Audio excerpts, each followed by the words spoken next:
Happy New Year! We're back and apparently Muppets now. We are Dice Baby. We play this crazy little thing called D&D. And we're back again, continuing on with the COS Strahd saga. Speaking of which, about to come front and center stage, but before we dive back into that, we'll start off with a quick intro. If everyone can just introduce themselves as their characters, starting to my left as is tradition. Hello, my name is Connor. I play Katan, the perfectly normal human warforged child, paladin. I started chewing a frog as soon as the chain counted down. It's great. It's great. And I'm Matt Shane. Yeah. And I play Skifflebon, the arcane trickster rogue, who's a tiefling, loves climb things and be a general pain in the ass. Really? Accurate. Yeah. Hi, I'm Maddie. I play Lethe, the Goliath druid, and the group's mum friend. Apparently that is what she's turned into, with serious rage issues. Just a normal mum friend then. Yeah. Standard mum friend. Standard mum. Always angry. Standard mum. Always angry. I'm Nadia. I play Fiona Yen, Galambrolo, the tea making half elf warlock apparently. That's what she's known for, yeah. Yeah. The She making loves of to tea. Tea that knocks people the fuck out. Yeah. She's all about that too. Have a cuppa. And you might notice that we usually have two other players who send their apologies. They're going to be away from the campaign for a little bit, and narratively, so are the characters. So that would be the two Michaels, actually. Yeah. We have no more Michaels. We're no longer between two Michaels. We are Michael-less. Yeah. We actually kicked them out so we could have more personal space. But we've They will not be we've not coming back. used them. Don't get too snacks. comfortable. Don't get too comfortable. You're just reminding me of something. We'll take that later. To give Connor specifically less space. That's right. Yeah. And I'm the youth. the youth. And we will, just before we kick in, we'll have a quick recap. Throw it out.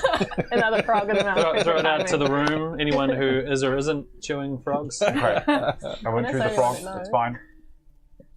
So Frog brief. frog breath. Okay, so last time on this thing, we did the whole collapse the cave thing. And I'm still a little bit salty that no one wanted to help me clear out a couple of last rooms. Hey, I said I would. Yeah, you said you would, but about. what do you mean? What do you mean? I wanted to clear out the rooms. So we collapsed the You thing. wanted to dive into acid. Absolutely fucking not. Oh, you wanted to go Right. back in, down? No, I Yes. didn't. You know what? It's fine. It's fine. Hold on, Okay. what sort of acid? This is all in the past. Nice It's acid. Look towards the future, guys. So we collapsed the thing. We went back to Kresk and we were like, surely it's all going to be sunshine and rainbows. It never is. It's Barovia. There are no rainbows. We walk up to some dudes just outside Kresk and they're like, there was a massive attack. Like, a couple of hundred people died. And we were like, cool. Par for the course. We thought we were stopping this whole thing. Turns So out we we just made it a whole lot worse. No. I feel like that was on the cards anyway. Yeah, regardless of what we did. we just coalesced all that worse into one part. Yeah. One big Yeah. worst thing. Concentrated words so everyone can get through it. Yeah. And then get over it. Worse. Rather than Worst drawn spells. out. Worse concentrate. Yeah. We rebuild Chris. Bigger and better and stronger than ever Yeah. before. We have the technology. Make Kresk great again. Yeah, exactly. Yeah. That's the slogan. Macaga. Yeah, nice. Macaga. Okay, so Episode title. we exactly. So we rock up and we decide that a couple of hundred people or something turning into goo monsters and frogs, isn't cool. They kill themselves or run away or something. Who cares? There was apparently still changelings inside the city, but I think they either buggered off or became zoo piles. Maybe my notes are wrong. Who knows? This all happened about the same time we killed Lizzie. Apparently, The abbey was damaged but not infiltrated because it's kind of up on a really massive cliff. If you can somehow look at the map that we can look at, there's like height differences and it is tall. Looking at the same map. Yeah, the one in the bottom left. Yeah. There is a man in modest garb, a priest, comes to see us, who is the Abbot Geoffrey. And this is after Kaitan and the guys go up to the gate and be like, "Hey, can we see the dude?" And they're like, "No." No. While Yen and Leafy go and help tend to the sick. Well, we declared ourselves as heroes. This is a good point. We did declare ourselves as heroes. Yeah. I'm surprised that didn't work. Surprisingly, it didn't work out. I mean, come on. We're actually pretty sick. We have name tags. And Yeah. Abbot Geoffrey is like always doing like side eye and like a little bit sassy because it's like Geoffrey from Fifth. Yeah. Keep that in your feed. I mean, I'm kind of like, why did we send Skiff? Because he has a bit of a history with guards. Yeah, that's true. He does have Knowing a it well, right? Maybe that's why we didn't see it. So we meet the abbot, and we find out that Irina never made it to the abbey. Mm-hmm. He also doesn't know who Esmeralda.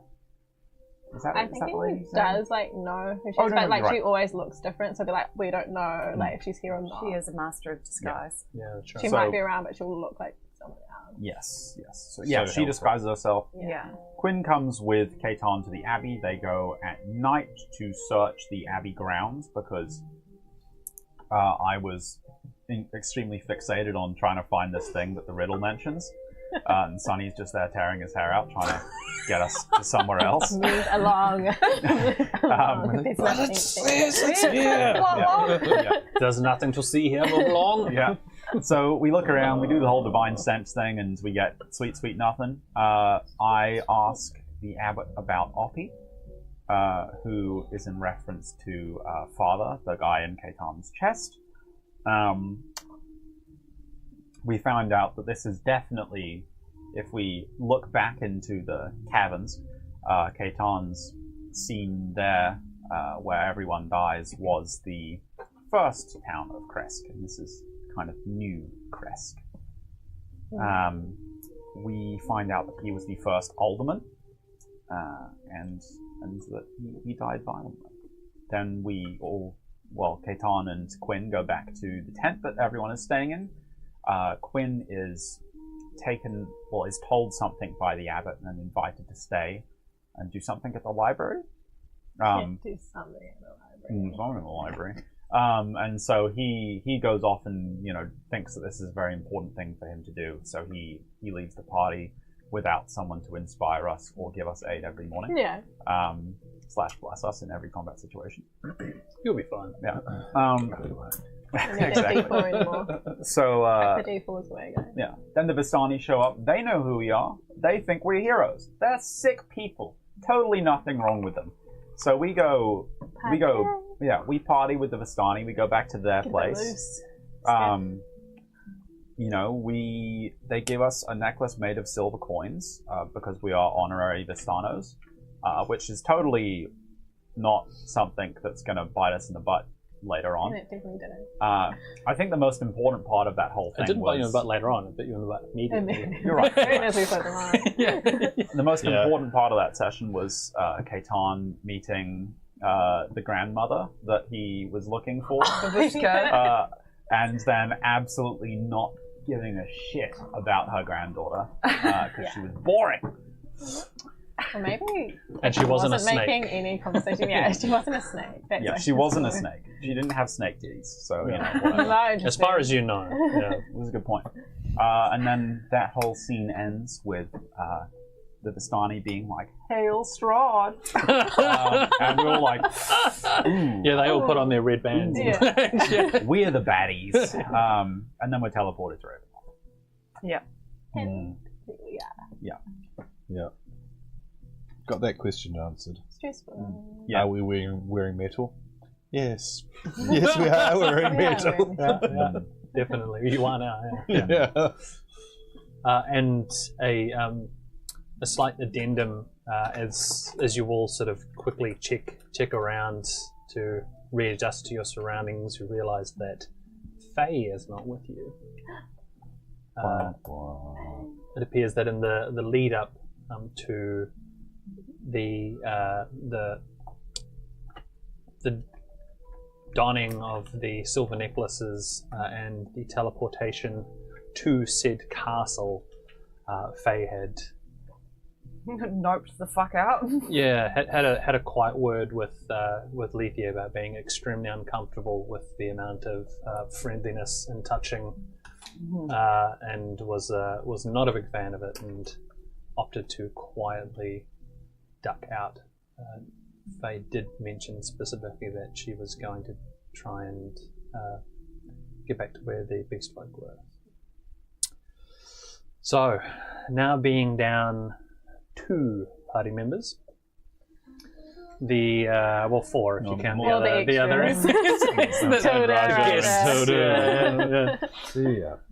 the guest NPCs.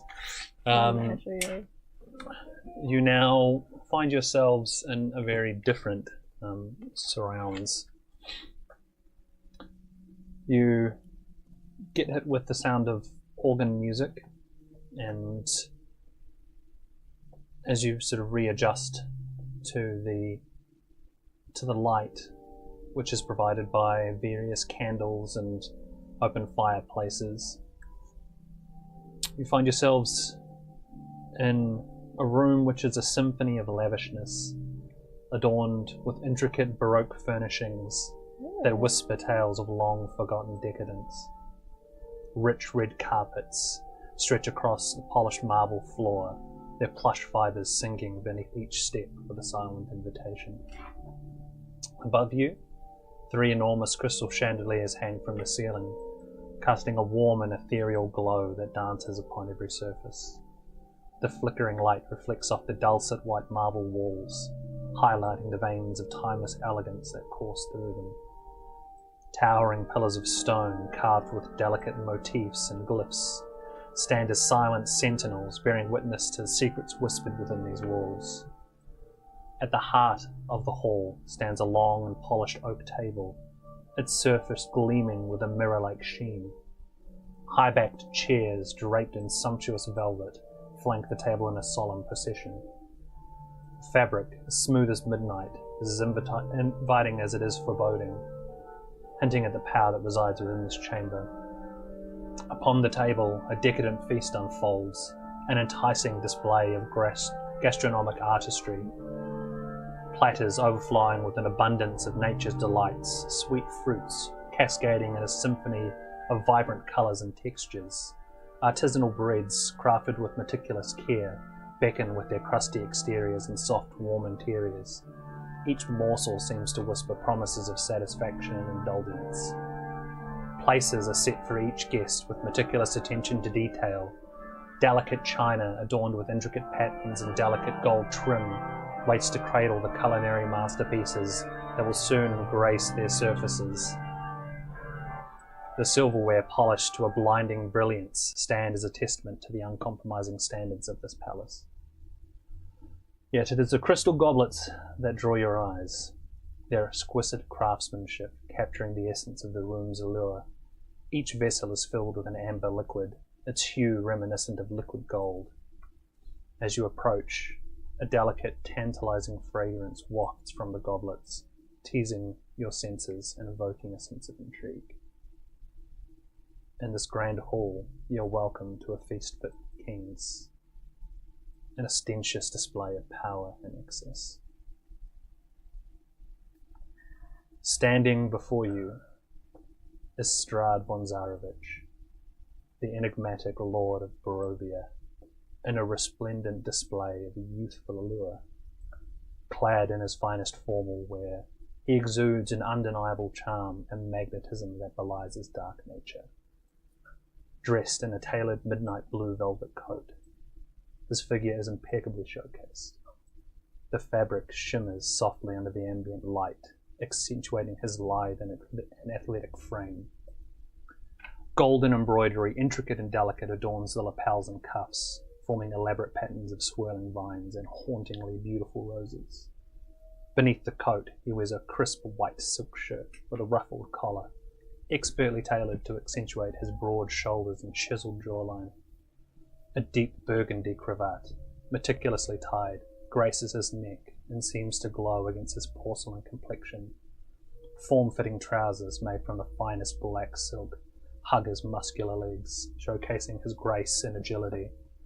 Polished black leather boots adorned with subtle silver detailing. Strahd's dark, wavy locks cascade down his shoulders, framing a face that embodies timelessness. His eyes, a mesmerizing shade of deep amethyst, sparkle with an otherworldly intensity. A carefully groomed goatee. It's growing. Goatee and moustache add an air of sophistication to his countenance. As Strahd approaches you, a warm and disarming smile graces his lips, revealing a glimpse of pearly white teeth. Ah, there they are. Been so long. Forgotten you've got... I feared you were lost or dead.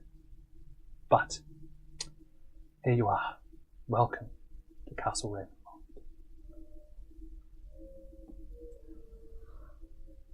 Is there anything I'd like to do or say?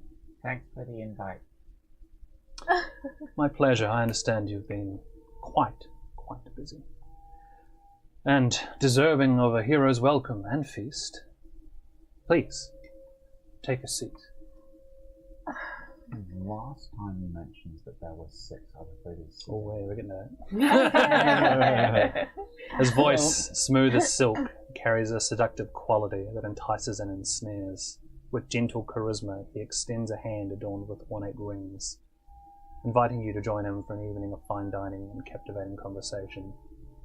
Stood next to the dining chairs opposite you are several ethereal figures, each breathtakingly beautiful, that radiate an aura of enchantment, their flowing gowns of sheer elegance and their eyes filled with adoration. Strahd begins to gesture to each, making introductions. Anastasia Karilova. Her emerald eyes sparkle with both curiosity and a touch of amusement as she observes you, clad in an elegant gown of deep purple and black velvet. Anastasia exudes an air of sophistication and mystery. Her long, flowing raven hair cascades down her back, adorned with silver and amethyst jewellery that glimmers in the ambient candlelight against her porcelain skin. Anastasia's delicate features are accentuated by a knowing smile, lending her an enigmatic charm. She greets you with a graceful curtsy. It's a pleasure. Anastasia's voice carries a melodic quality that seems laced with a subtle edge. Zam moves slightly next to Anastasia. Ludmila Velesevich. Her eyes, piercing hazel, meet your gaze, reflecting a mix of confidence and intrigue. She exudes an air of elegance and power that draws immediate attention. Dressed in a flowing gown of midnight black, adorned with intricate silver embroidery, her raven black hair styled in an intricate updo showcases her exquisite features. Her skin, a rich and radiant shade of mahogany, adds a stunning contrast to her dark attire. With the slightest nod in your direction, she responds, "Charmed." Ludmila's voice resonates with both authority and grace, her words measured and deliberate. Her regal demeanour and confident posture indicate a woman accustomed to wielding authority. Moving next, Valenta Popovsky. Her intense, piercing gaze locks onto you immediately, her thin lips curled into a faint, cryptic smile. Despite her unassuming appearance, there is an air of calculated intelligence and danger that emanates from her.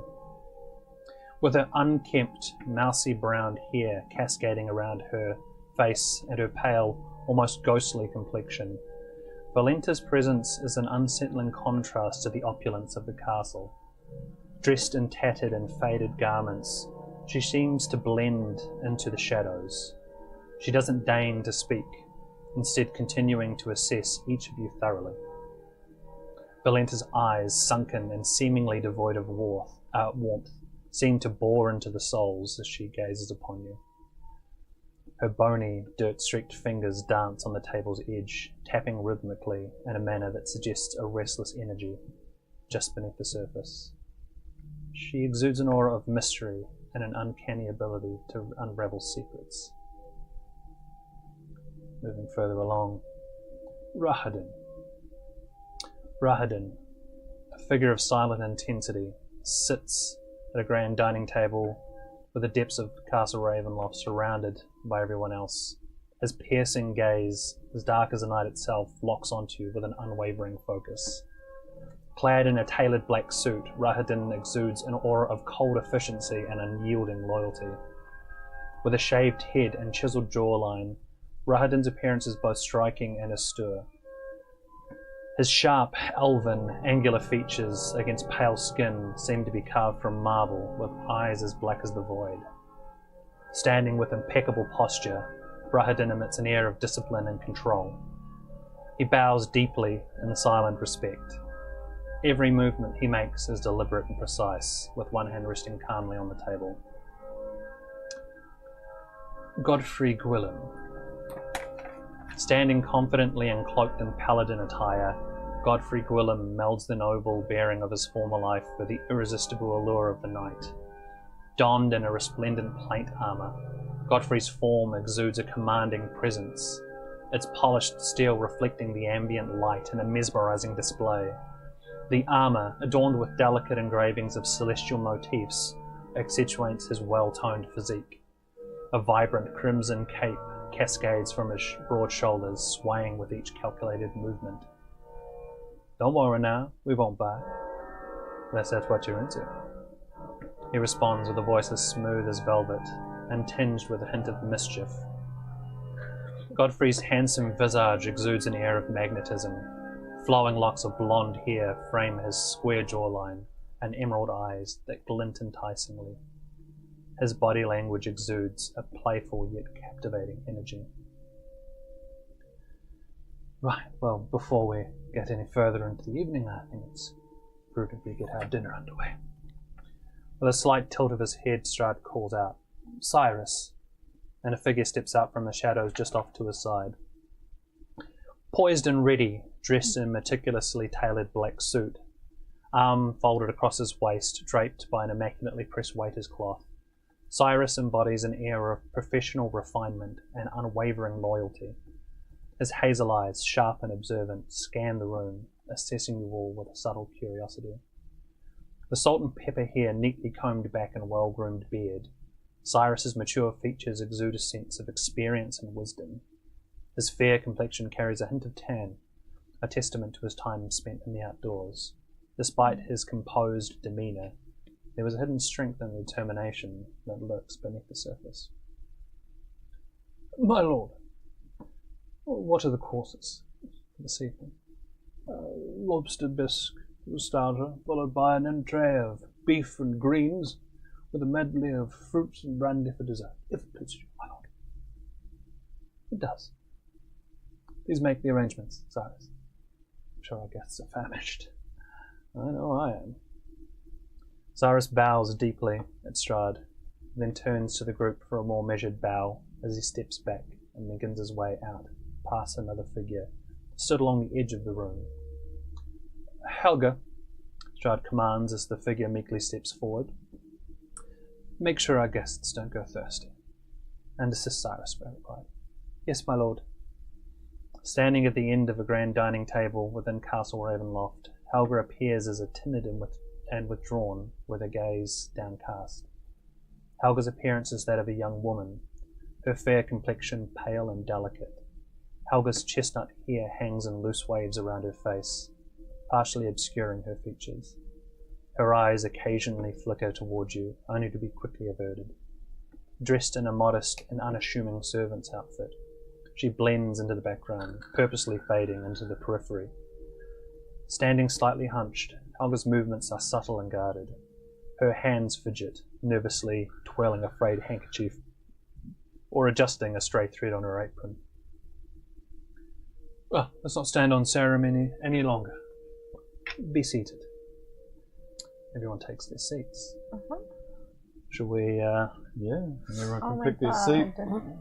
The reveal. Yeah. It's not all been knocked over, has it? No. It's all bad. Oh, it's still good. Yeah. There you Wow. go. Comes that Might side need of to place. readjust that. Wow. One wall fell down. One wall fell down. That's alright. Now, if we could get all of y'all to place yourselves. Yes. While we're placing ourselves, Mm-hmm. can I divine sense? You can. Celestial fiends or undead within 60 feet, not behind total cover. You get. We'll come to that. So you get fucked. Reasonable. So we started off with who did we start? We off started with? with Anastraya Karilova. Australia, and then Ludmilla. I can't say Anastraya without saying Straya. Australia. Same.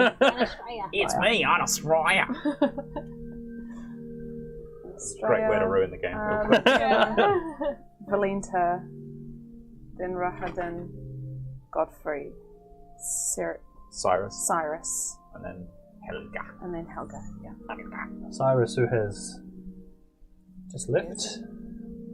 Helga, who is sitting off to the side. And if you can please place yourselves, you get a ping. You get several pings. You get a sense of this is detect magic, right? No, this is divine sense. Divine sense. Okay, no, you only get one ping. You get a ping at the servant woman in the corner of the room. Undead is what you can tell. What about? Not Oh, yeah. Strahd? Not strong. You guys are going as far away from Strahd as so- possible. Yeah, Lethe is visibly So uncomfortable. one thing. I'll just sit there. Well, I'm sitting there so I can be Where do you opposite the wanna paladin. Mhm. Just put me in the seat next It doesn't. across from So and it doesn't specifically You're say gonna- that I know that. Australia, I'll come. It says I know the location of hang on. any celestial Nice. fiend or undead. Yes. Does it tell me which one they are? I don't know. Does it? You tell me. Does it? No. No. Okay. Then no, it doesn't. Yeah. So as you all, everyone takes their seats. Obviously, I cannot see these minutes, but just pretend they're seated. As are you. As you all settle in to take your seats, Strahd sort of looks at you all and says, "For the sake of everyone else in the room, I mean, I believe it's my first time meeting the two of you. Is that right?" Yes, I haven't had that on yet.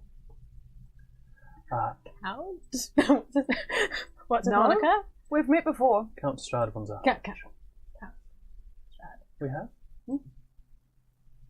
Who was it Feels that like- Strahd didn't meet? Months ago. I don't think. No, you I don't think he No, did you, meet you you. haven't. I was there in the field when he gave us food. Oh. Ah, then you have. Yeah, so At it's the end of just Death House. so it's just Vienna then. Yeah, because I joined just as you guys finished the Death House. Yes. Oh. Okay. Just as you'd finished Cool. the Death House. So then it is just Vienna. Lethe side eyes straight and goes, yeah, we've met. Apologies. I don't get to meet people often. I just feel like so much has happened since I've last seen you, and I originally sent out my invite. Yeah, sorry about that. We got caught up doing stuff. Yes, let me hear all about the stuff you've been doing. Before we get to that, I think for the sake of my accomplices, if you would do me the honor of introducing yourselves.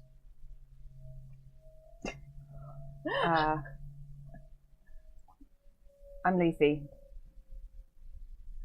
Hi. We're starting from the other end of the table. You are now. Leafy's in the middle. Okay. But I'll go next. I'm next to Keaton. My name's Daytime. Lovely to meet you all.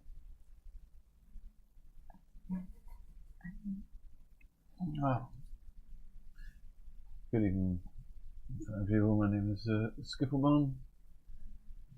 I think I'm like Yuna's been a bit caught off guard with like how like beautiful everyone is, and I think she feels like maybe for the first time ever like very plain and like obviously quite shabby and not clean or beautiful. So I think she's feeling quite subconscious. I feel very underdressed to be in this esteemed company, but I am Vienna Gallenbolo, but I am a lowly doctor.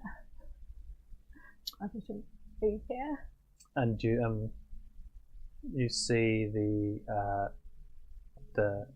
three, well, Anastasia and Ludmilla, sort of look at you and whisper something to each other. And there's a bit of a giggle. It's quite you two. It's a pleasure to meet you. And don't worry. Everyone feels a bit underdressed when they first visit us. That's fine. I was hoping we could get to know each other a little bit better during the course of the evening. I feel like so much has happened since you've arrived. I guess. We've just been doing stuff. We've just been trying to leave. Since we made choice coming here in the first place. Ludmilla pipes in and says, "It is an honor to be welcomed to this castle. You would do well to remember that." Not referring to the castle. It is good.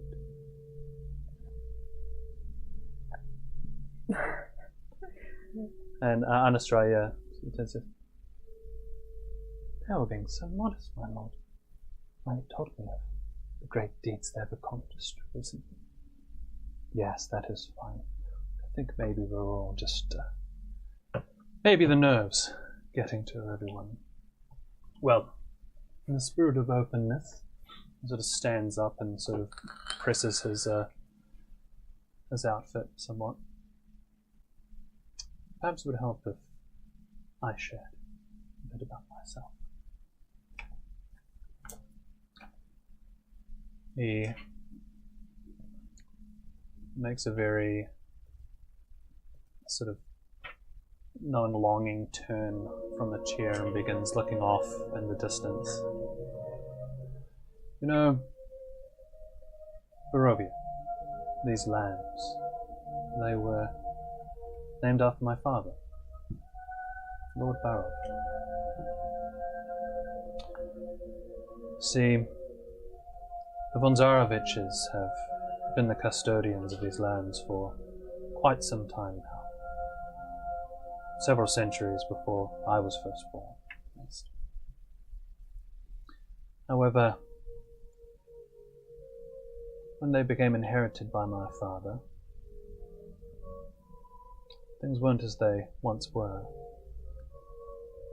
See, there was a time of great prosperity for these lands. Back in those days, called the Balinock Highlands. There was a recent discovery of silver mines that led to a great economic boom, trade, prosperity, had never been seen. However, with trade came outsiders with ulterior motives. The Saitel Kisar and the Moon Elves claimed an ancient connection to some of the surrounding forests. Dwarven merchants flocked to capitalize on the silver trade. Goliath and Nureni war bands began regular raiding campaigns. And humans arrived from the northern realms to sow discord among the three noble houses, Delisnia, Katski, and Petrovna. Ended up sparking a bitter struggle called the War of the Silver Knives. involving a lot of interfamily politics, intrigue, assassinations, skirmishes. Time of great unrest. My father, the great Lord Barov, finally settled these disputes, regained control of the borders, and managed to create a peace which lasted for 5 years, the start of which I was born. However, it did leave the dwindling kingdom unprepared for what came next. The remaining dissidents within the Balanok Highlands organized to assemble an invading force known as the Turgs.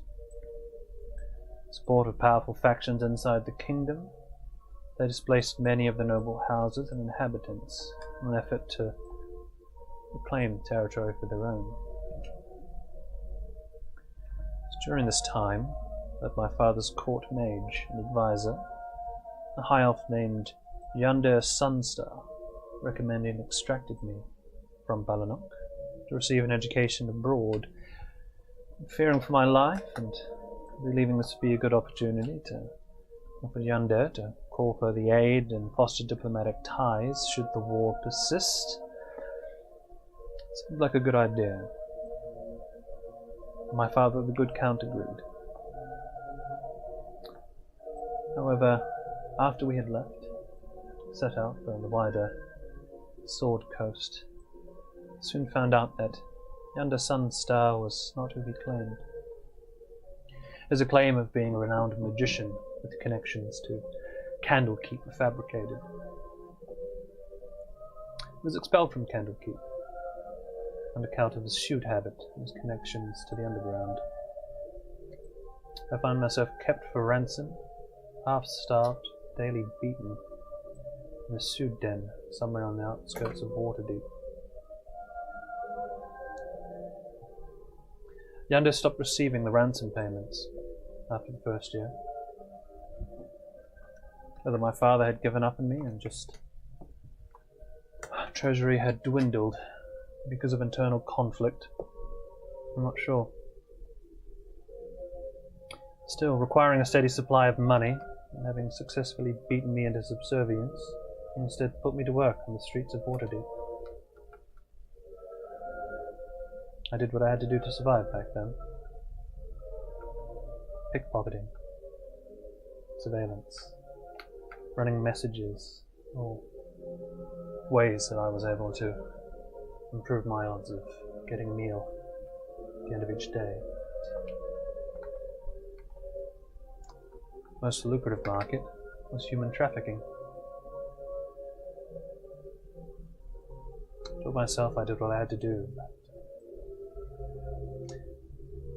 Truth, I feel, Yander was a much more effective mentor than he meant to be. Several years passed, and in the shoe den where I was kept, there was a increasingly regular patron by the name of Zalin. I took a shine to him. For some reason, something reminded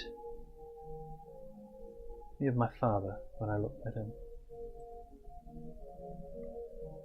Never really place it. Soon got to talking,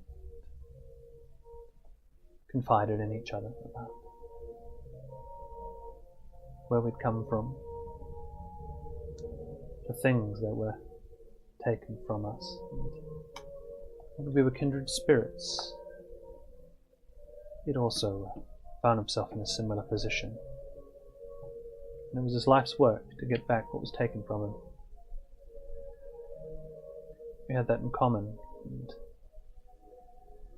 he eventually offered to take me under his wing.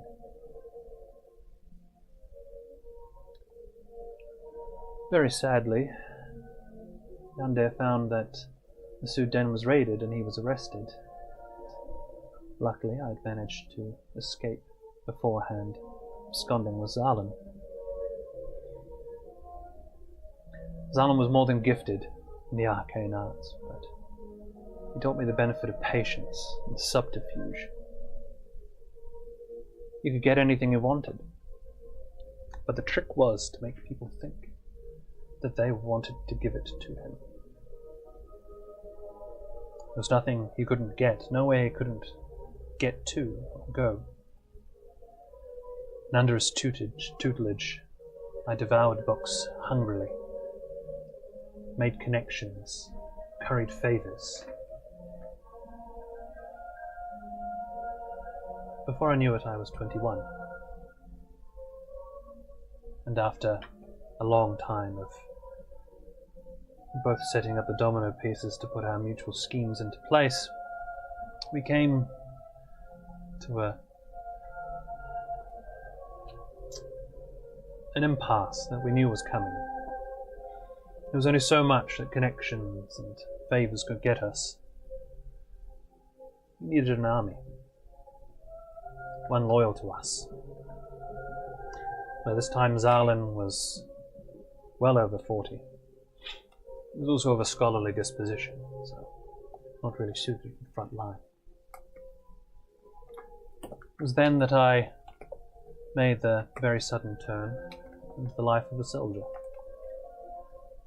I needed experience, as well as men. Luck would have it, there was several orc invasions that were occurring on the Sword Coast at the time. There was no shortage of theatres of battle for me to plunge myself into. I experienced my first battle, and loss, and capture, all in one.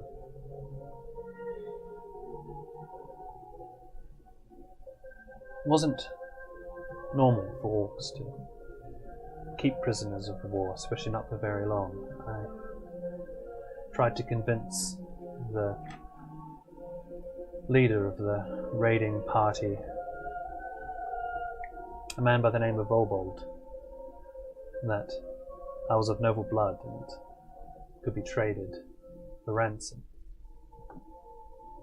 He found much more use in my very rudimentary use of divination magic to check for undefended territories to know when patrols were coming to evade capture. As Alan had taught me intrigue and subterfuge, Obold showed me what it takes to lead an army. He was ruthless, but calculated, and inspired equal measures of fear and awe in his followers. I gleaned the tactics the Orcs used, and saw why there was such a force the Sword Coast had little hope of stopping. For 8 winters I raided with Obold, eventually being gifted his hard-earned trust.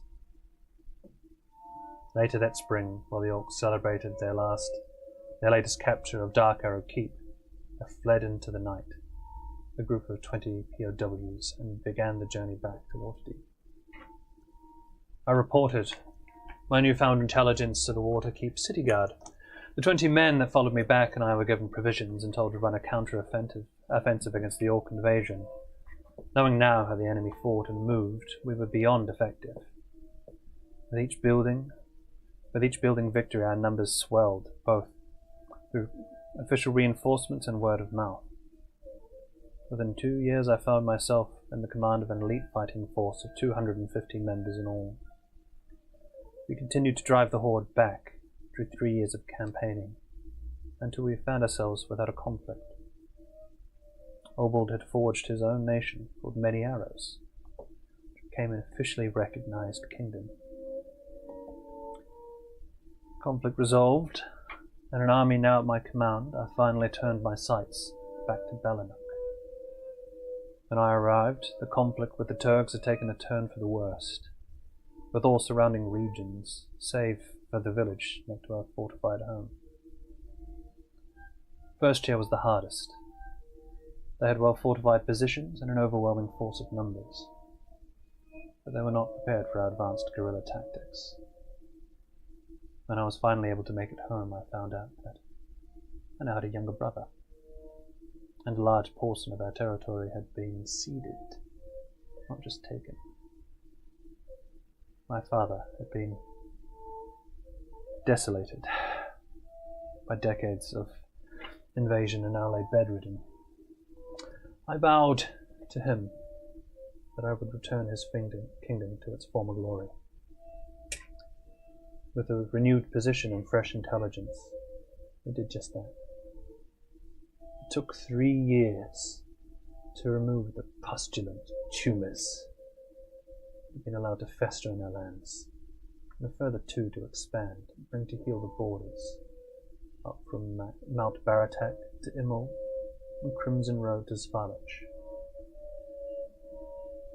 It was on my return from the final campaign that I was given the fortunate news. My father, Count Barrow, died in his sleep. My life's work, his dream finally realized, it was unable to see it pass. I named this valley in his name, Barovia. This Castle Ravenloft I built for my mother Ravenia and brother Sergei, so we could finally take our rightful place as the rulers of this land. And the rest is history. And as Strahd finishes, you see the figures opposite you immediately begin clapping vigorously. A couple of them have tears in their eyes.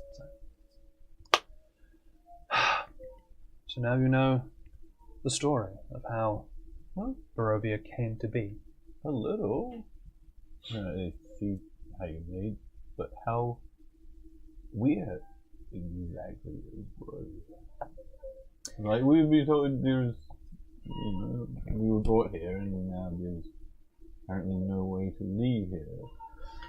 That is a very interesting question. We'll get to that. Look, I've just been all me lately. No, we'll pick that up a little later in the evening, shall we? Lethe, Mount Baratak. That's, you know where that is. Do I? You know it very well. Oh. Yeah. Okay. Yeah, you know it very well, yeah. So. Okay. Strahd continues to... You see her, like, she's just looking down and you see her raise her... If anybody's paying attention, Lethe just raises her eyebrows and she's like...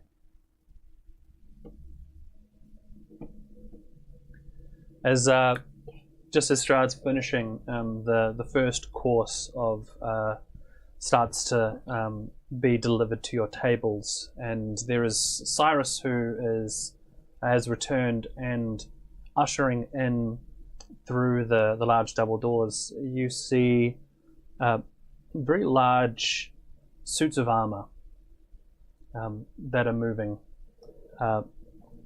Whether there are people inside it, who is inside it, you're not sure.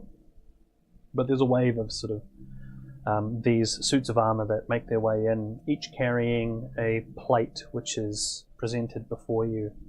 Lobster bisque. Oh. The smell sort of hits your nostrils, and you realize that you felt quite fortunate to have the breakfast that you had earlier that day. Was it earlier that day? I think it's the same day that you made it to Crest, right? Yeah.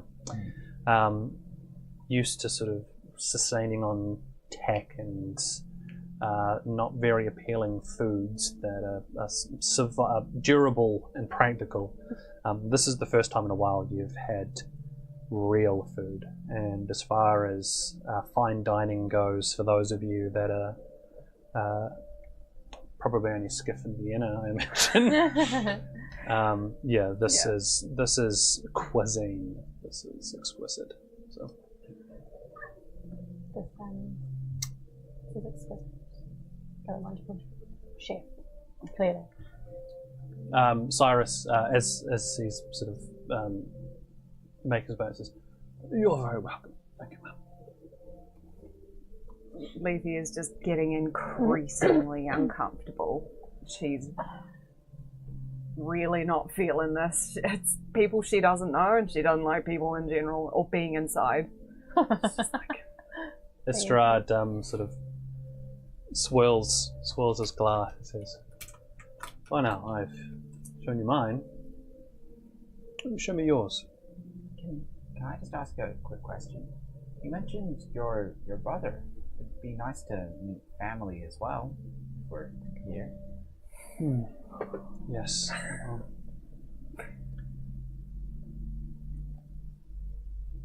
Fortunately, he's been dead for quite some time.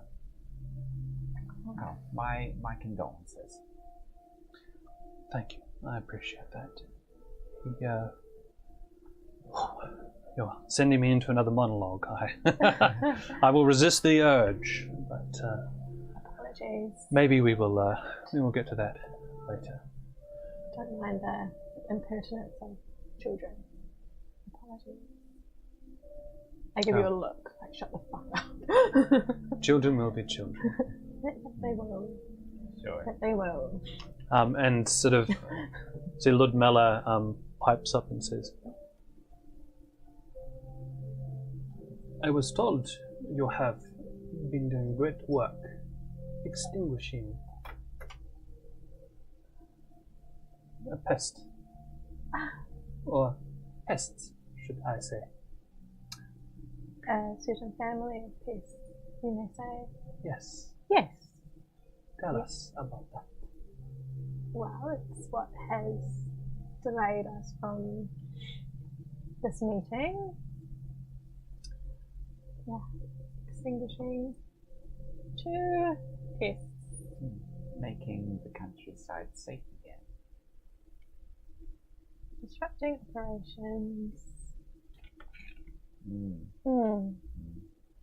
We had a wee jaunt in a cave for a little bit, and then before that, bit of a stay around Valaki. It was turbulent. Like he was alright. Valaki was okay. The rest of In the end, like he was alright. yeah. As you say, Valaki was okay, you see Anastraya sort of lean forward and say, "Yes. How do you find Valaki?" A bit peppy, but it's okay. I grew up in Valaki, you know. Oh, that's exciting. What did you think of it?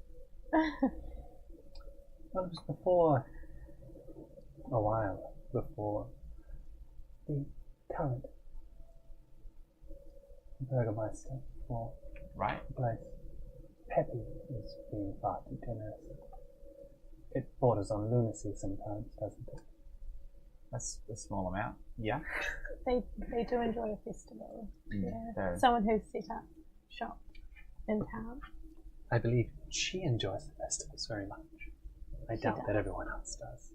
Well, you know, she's aging, and sometimes we indulge the old. indulge the elderly with their wants, and it doesn't hurt. It supports the economy somewhat. What is your assessment of her? Apart from aging. I think she's doing the best with what she can, given her mental situation. That's not the right word. Yes, we all grieve in different ways, don't we? We do. Very inelegantly, Lethe interrupts. She's a fastidious old coot. And you hear from the other end, Godfrey says, "Oh, I like this one."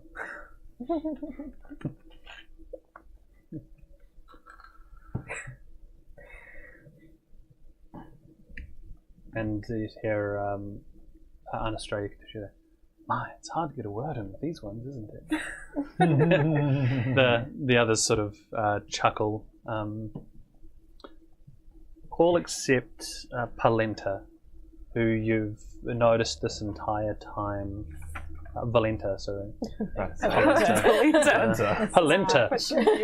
But all except for Lenta, who you notice sort of seems to cycle between annoyed and delirious, and sort of in her look. Sometimes it's very hard to get a read on her. She's very specifically made a point of not saying anything. You hear Rahadin at one end of the table said, "You mentioned that you had explored a cave. What cave would that be, by chance?" I don't know the name of it, and I don't really do geography very well. You know, I see the world at a different. Did it happen to be maybe about a day's ride south of Kresk, by any chance? I don't know how to ride horses.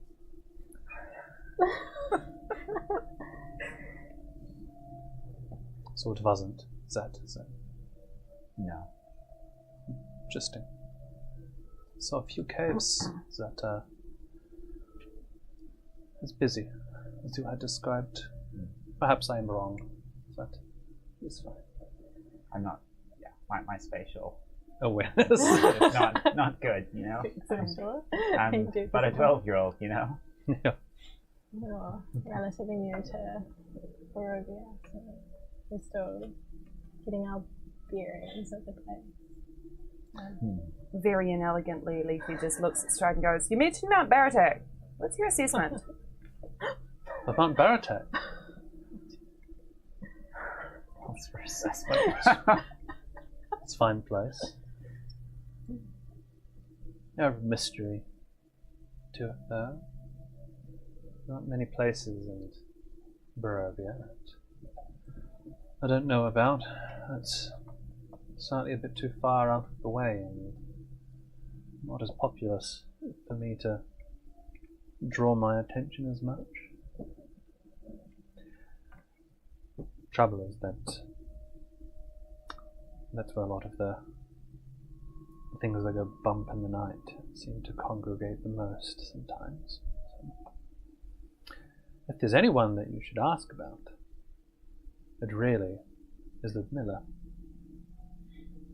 She has taken a shining to the area, shall we say. She'll just look, Leafy will just look across the table and raise her eyebrows at Ludmilla. Yes, that is an area of some history for me. I went there seeking something very special. I asked what it was. I was drawn to that area. It was a very strong, magical pull. As fate would have it, that is where I met Radin, who introduced me to our Lord Strahd. So I got much more than I was originally looking for. Sorry. I visit there sometimes. There is research that I've been looking into. It is quite a large place. What am I researching? It's of an arcane nature.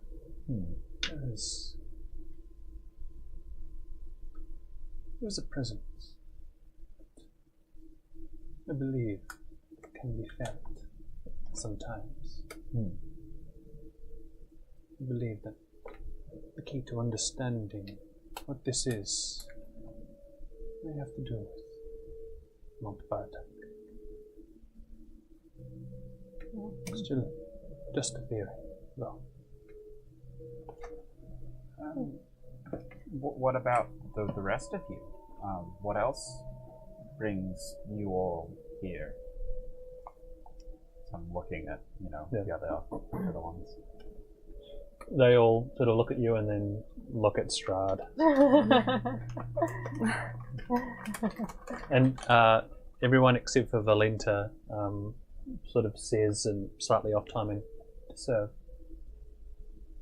Cool. Very very astute description then. As your plates are getting cleared away of lobster bisque. Who It's ate? delightful. Thank you. I ate. I was. Yen has. She's sitting in a way like this is something she's done a lot. It's like very practiced in her. And she's doing lots of niceties and like moving along to what everyone says and thanking the wait staff. And it's delicious. Thank you so much. She's holding herself together. Skills urging on like wanting to eat it, but also being suspicious at the same time. But I will say my charisma is like +4 for small talk shit. It's good to be doing the right things at the table. Yeah, Leafy is. But like, Well, it depends on what Shane says, actually. yeah. I'll talk for like the major bits, but like general chatty. Yep. You know, Yeah, I mean, if you're sort of wanting to Skiff's not me. if you're wanting to like elicit a certain response or like steer a conversation in a certain direction with a charisma roll, then let me know. So.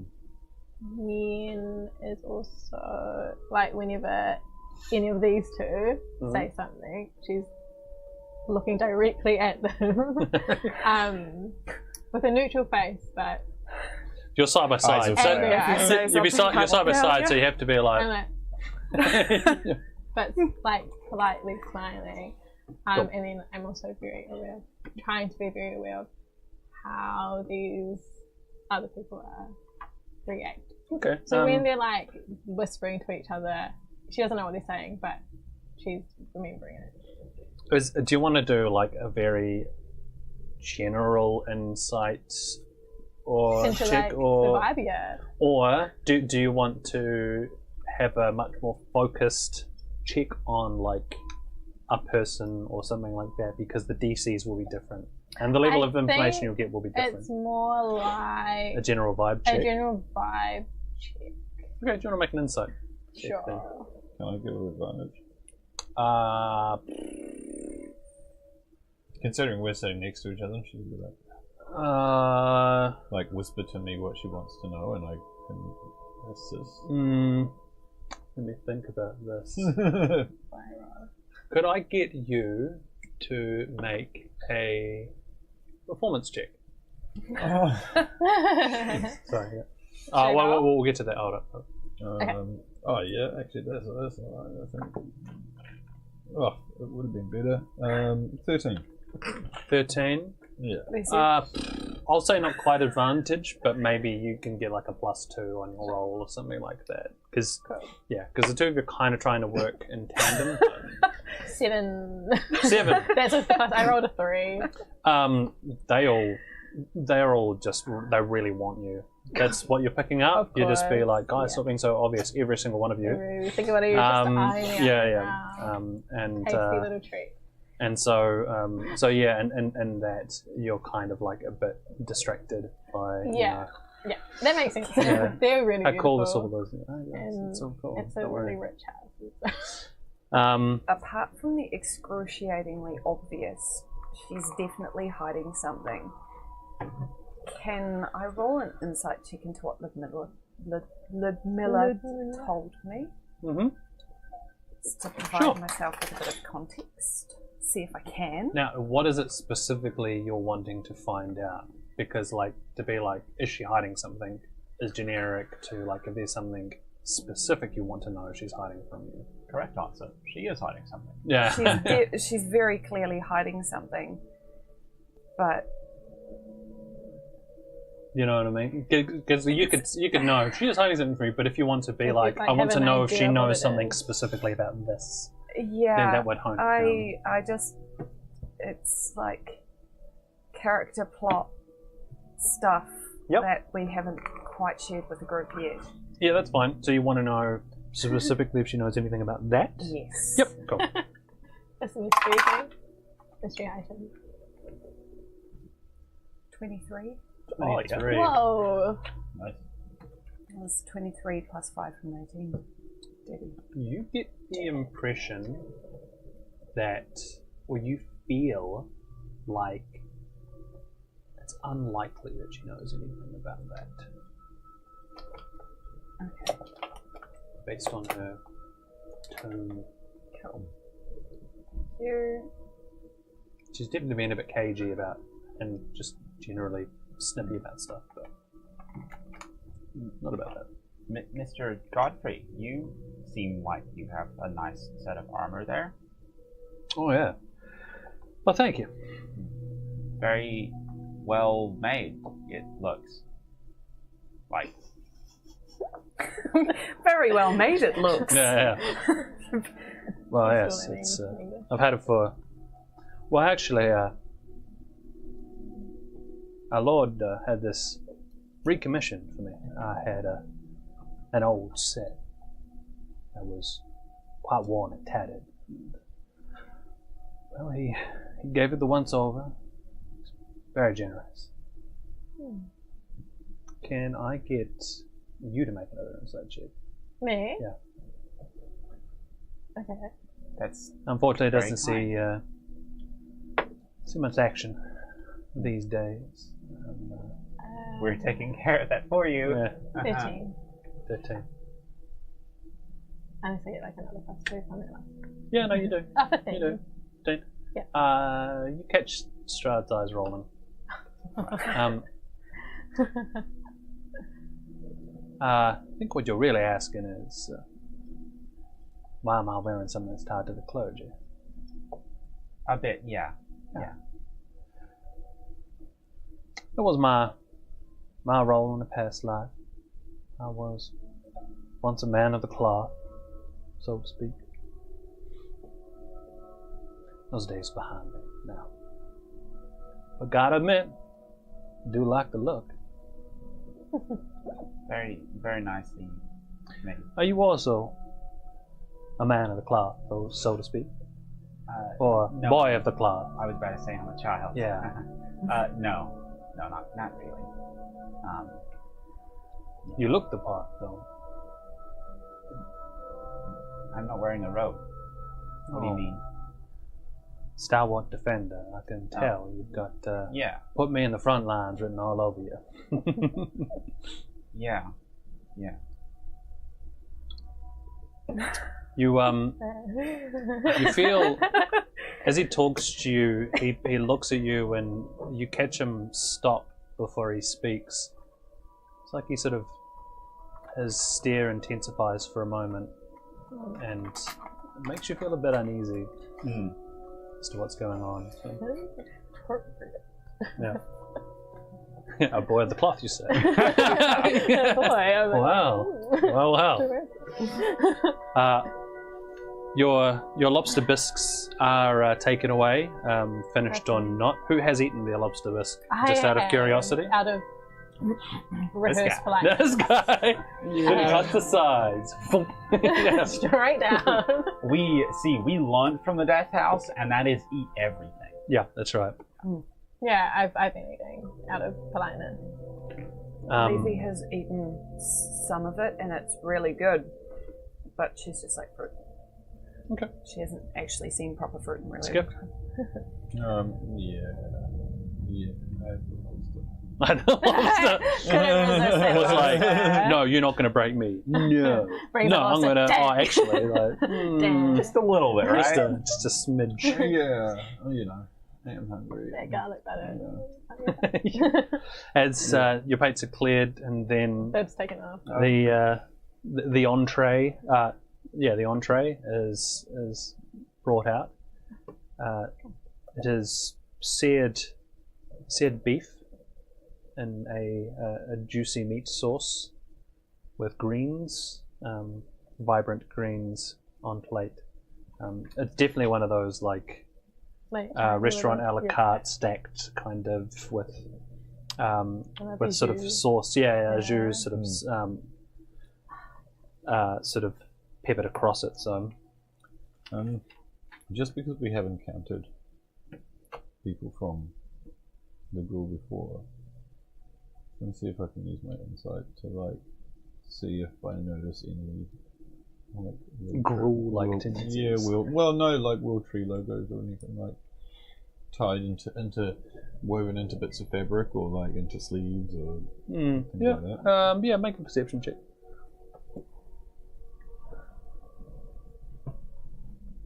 22. 22. Okay. Yeah, you look the room over very thoroughly without being too overt. And nothing jumps out at you. You don't really seem to notice any specific insignia.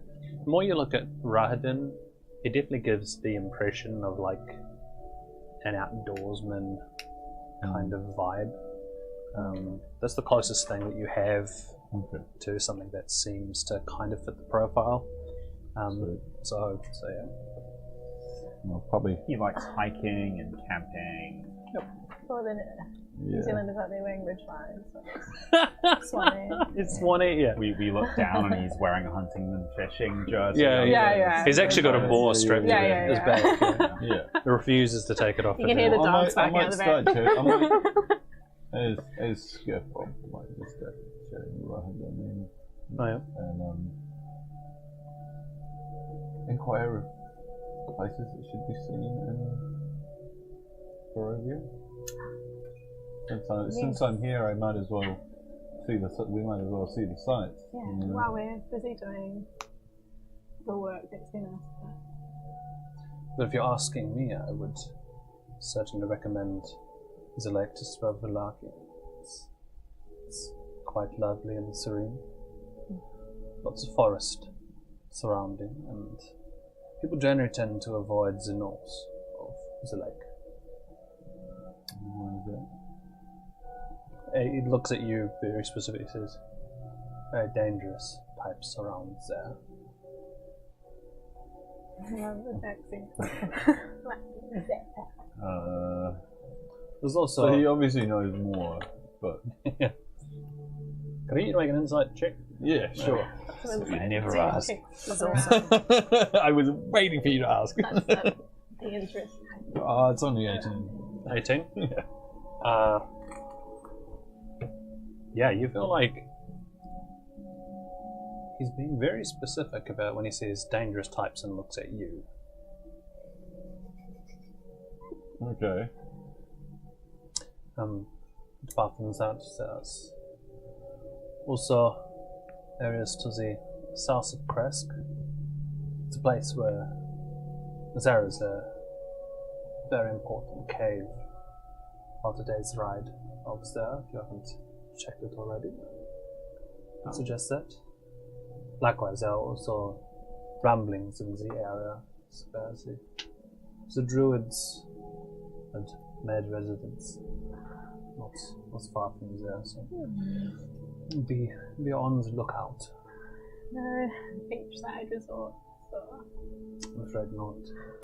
We are landlocked, except for the lake. So they're like, have to be doing this devotion. we are not the biggest fans of the sun, as you can probably see from a lot of our complexions. So. Not to be scared. And anything else that's interesting to see in this place?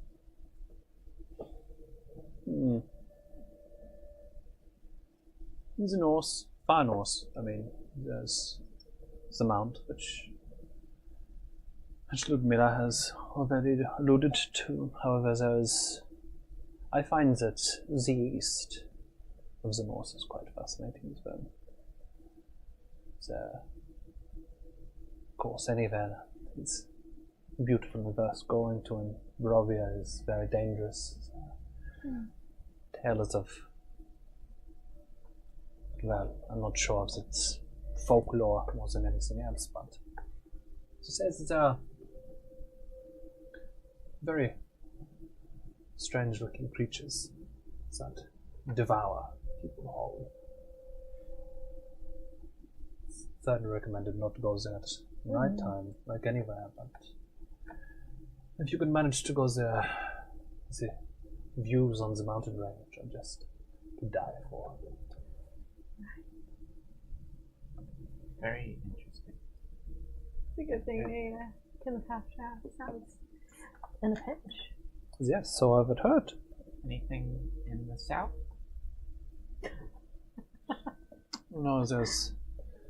Well, to the south of here, there's the village of Barovia. They are quite depressing people, if I'm being particularly honest. I suppose if you compare it to the likes of Vlaki, which is bordering on insanity, and Kresk, which they're very pious people. They are happy for lots of reasons. Which is people village south. This castle, there seems to have a melancholy that hangs on them. I don't know whether it is probably just lack of education might do that. Some people who do not know what is going on or how the world works. I'm sure they are confused all the time. This of course doesn't apply to you lot. You all seem very bright, young, enthusiastic people. Very. We do Well, what we can. I'm young. I don't know about the rest of them. We are young enough Young enough. to still be enthusiastic. And you hear at the end, Godfrey sort of, when you say I am young, say, really? How old are you again? I'm 12. Is that right? Yeah. You sure? I'm mature for my age. I'm not really that mature. Yeah. All right. 12 years old. Got it. We've been teaching him how to manage his money. Oh, really? I'm richer than most of them now, actually. I think that's literally true as well. Not Skiff though. Not Skiff, though. All except for Skiff. No reason why. Nothing to see here. So how high is the roof? Are they wearing any metal? Yeah. You know at least one person's wearing metal.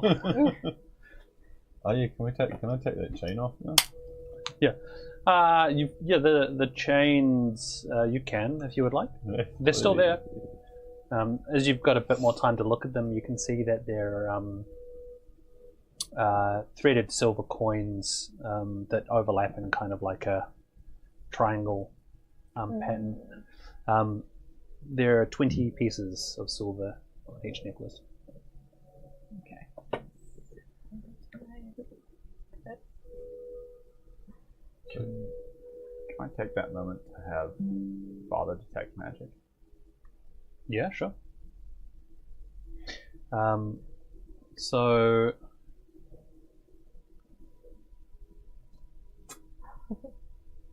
are you trying to do this subtly? Well, okay, so it really depends, because it's technically not me casting it. Mm-hmm. So, do I have to do any movement? Do I have to make any noise? I would probably roll that there's did? still an alertness to it. Cool. In that case, Even if you're not doing Yeah, it, yeah. you know what I mean? It'd be like very obvious that something's happening. Otherwise, you basically get like Yeah. free subtle cast. exactly. Your chest glows. In that case, I will just Detecting not. magic in 5, Five 4, boys. 3, I wanna do 2, it. 1. Magic is now being detected. In that case, I will not do it. Sorry? I will not do Okay, it. okay. Just because we have never had to clarify that before. Well, Yeah. you know, there's Magic organ music detected. with no one sitting at the organ, so That is true. It's a Maybe shame they it's put on a just- Spotify playlist. Very elegantly readjusting her vest because she's still in like filthy battle vest. Yeah. And she's got one hand tightly gripping the dragon scale in her hair, and she's just stabbing at her food with a fork. Like no table manners. She grew up in the It's wilderness. splashing There's just- everywhere. Can I get you to make a low DC perception check? Okay, cool. yeah, I can't believe you're still using Spotify. I'm using Bardal. Natural The one. quality is Cool. much higher, Yep. and the artists get paid more. You're, you sort of like You stop. Like 9. And the wiggle. is what You stop, made look them up, you look down. It's a bit of a mess. You're like, the wiggle doesn't need to be in high quality. Like stabbing food in face and then kind of not chewing before stabbing another pile of food. It's just. We look around the room. All we see is 4 Yui booms. everyone's trying to connect to. Sort of as you're sort of making your way through your entree of beef and vibrant greens, Strahd turns to the two of you and said, "You both had a question before. Probably have time to answer one. Which would you like?" What was your question again? About leaving. Yeah, how do we get out of here? Right. Oh, why is it? Yeah, how is it separated? How is Barovia separated? How did that happen? Don't worry about his brother.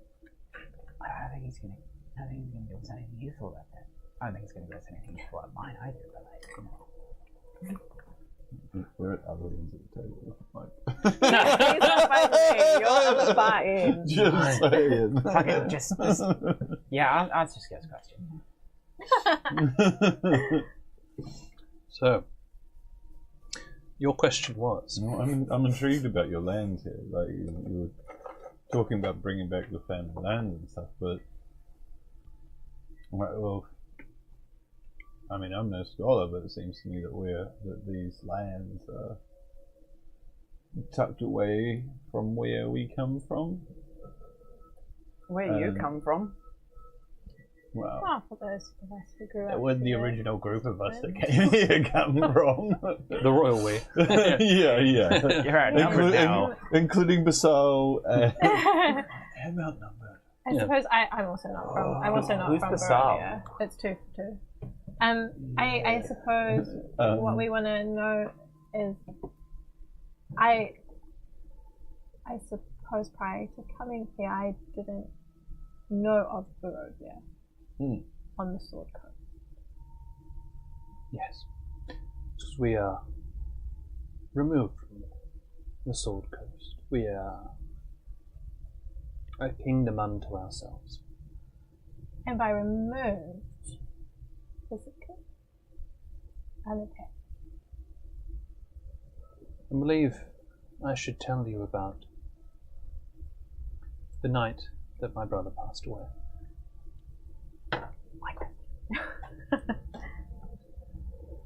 See, having successfully relocated my brother and mother to Castle Ravenloft, by this time, I spent most of my time campaigning to get the lands back, expand our borders, and we finally had known an era of peace. I set about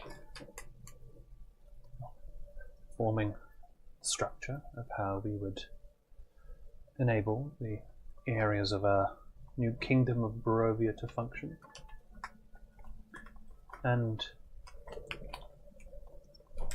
we knew peace for around 3 years.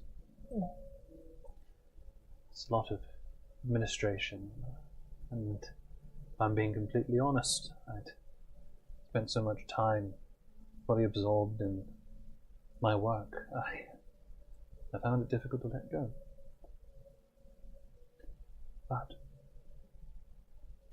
that changed when it was announced that my brother, Sergei, would finally marry the love of his life,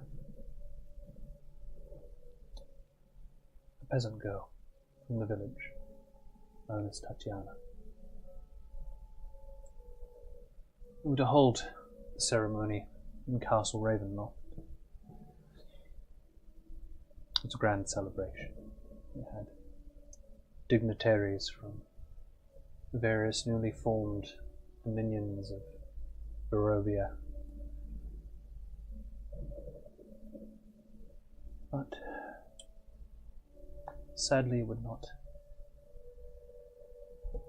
be the happy occasion we wanted. See, midway through the ceremony, we found that those remnants of dissidents, which I thought I'd completely stamped out, some of them had flown under the radar.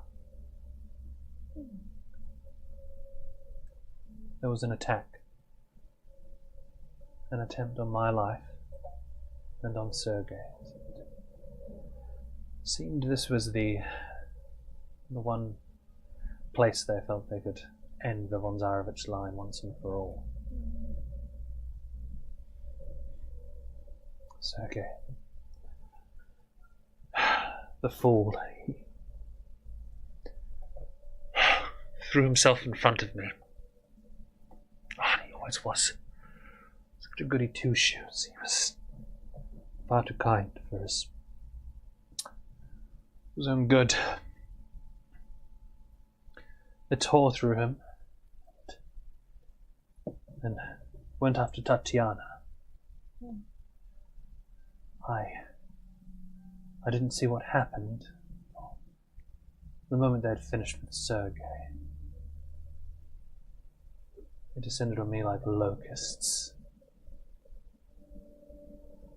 Must have been close to 100 of them, in all, grabbing at me with their knives, like tiny little fangs, each one taking a bite out of the person that had single-handedly forged this nation for them.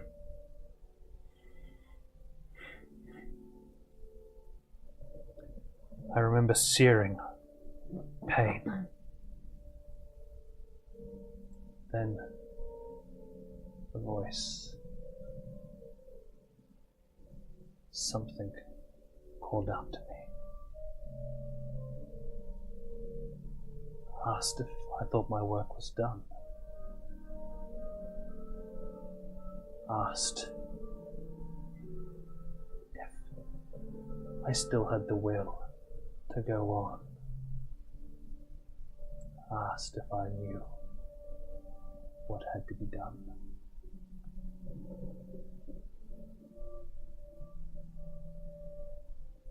I don't recall much more after that, except when I'd finally come to.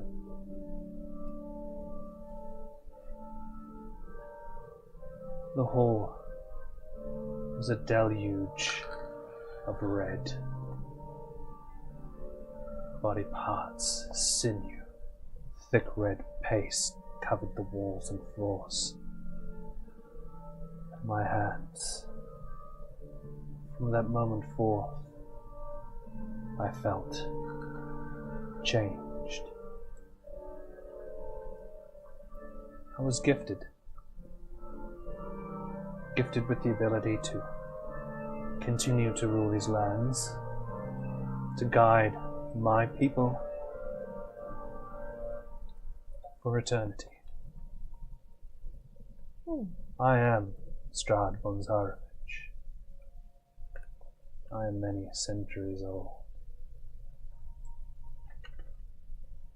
For my work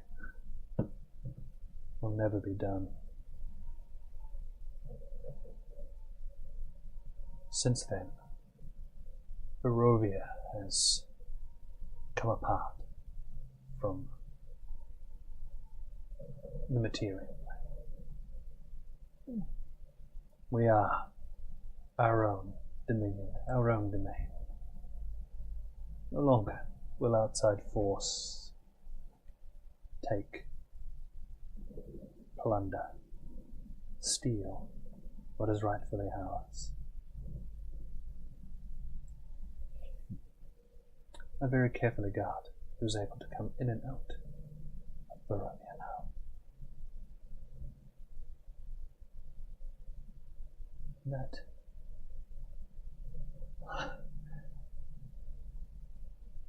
does that answer your question?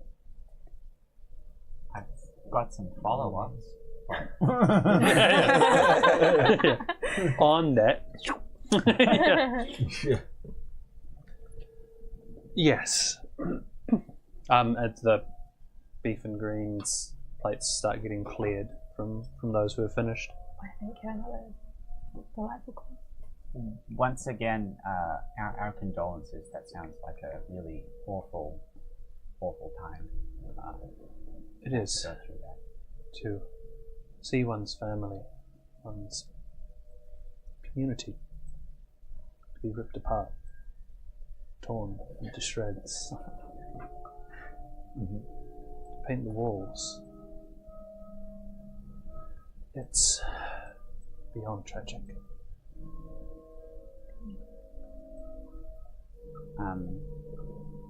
Okay, I'll just be silent for a second. Obviously, the parallels are definitely there. Yeah. What ended up happening to Tatiana? It wasn't until later that I found out that wanting to flee the scene. Like terrified to see her beloved killed and fearing for what would happen to her. She ran far outside of the castle into the gardens, and fleeing her pursuers, deciding it was better for her to decide when how she would die, flung herself off the cliff's edge. Tatiana was no more.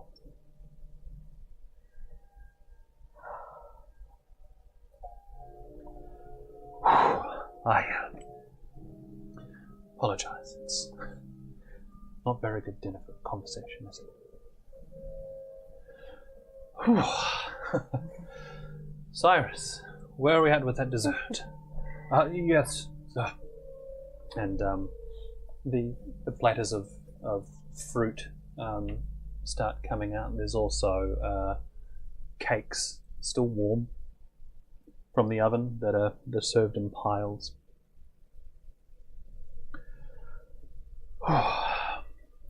There is something I wanted to discuss with you, away from Lux has left the others, away from the others. But before we do that, is there anything else you wanted to discuss?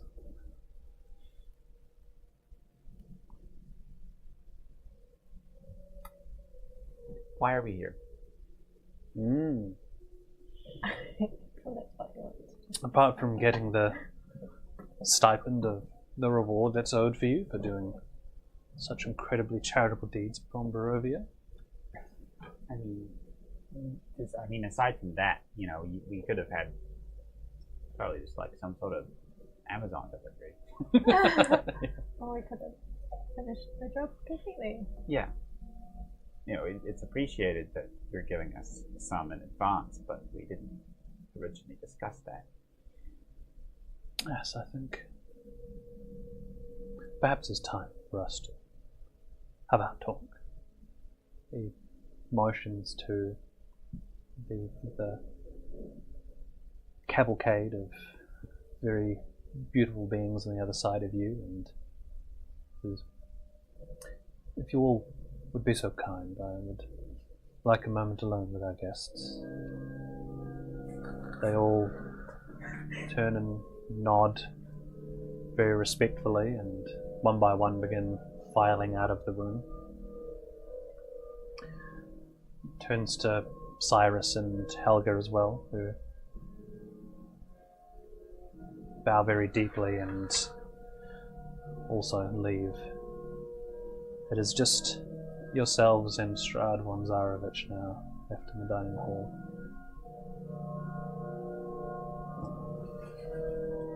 about our original agreement. We had originally made a deal for you to cleanse Barovia of the menace that is the Dursts. And you have done a wonderful job so far. Very well. Very good job. Yeah. We haven't finished yet.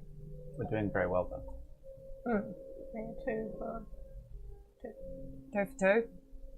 We got what? One more? 2 more. One more. 4.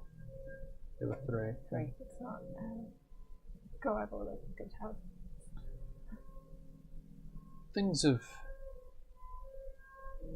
changed. There is a complication that has been added. I have a very important question to ask you. I would appreciate if you would do me the honor of being honest.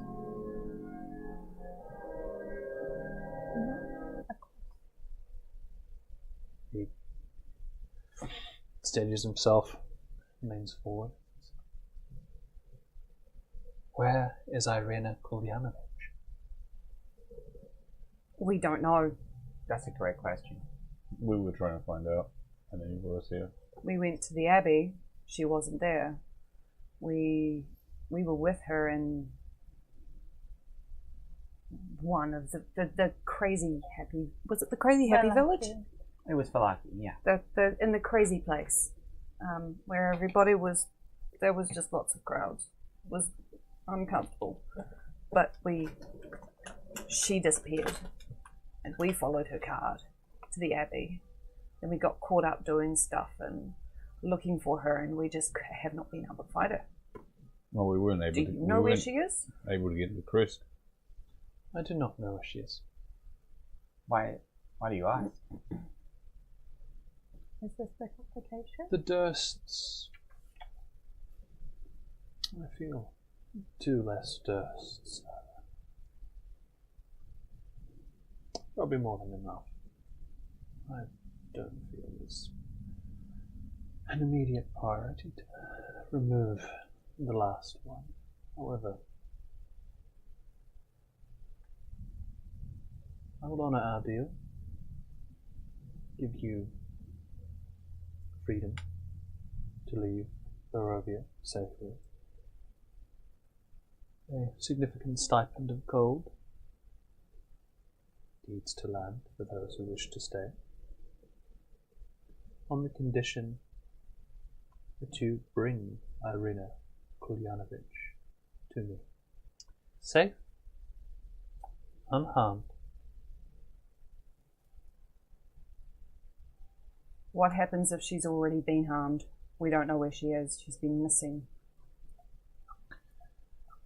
Oh, as long as she is not, say, permanently damaged. What if she already is? In body or mind or both? Depending on the circumstances of what who has taken her. I will leave you to determine exactly what that means. I wish to make sure that she returns to me, not in pieces. Specifically? Again, what if she already is? Well, then you won't be able to fulfill your end of the bargain now, will you?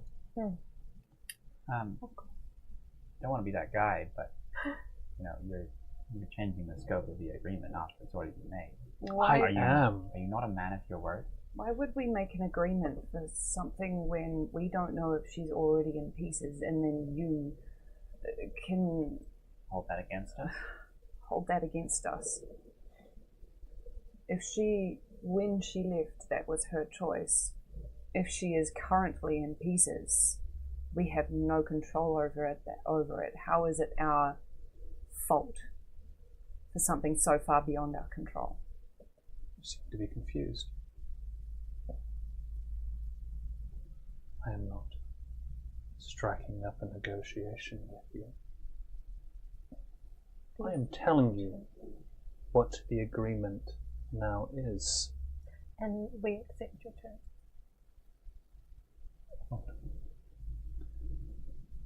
If what may have, what will have happened to Irina, that is for you to make sure it does not end up in a way where you are not able to bring her to me. We'll find her and we'll make sure she comes to you in one piece. Because of course you care for her safety. Our Lord cares for a great many deal of his subjects. Irina Kulyanovich just happens to be a special case. Any reason behind that? None that you should be privy to.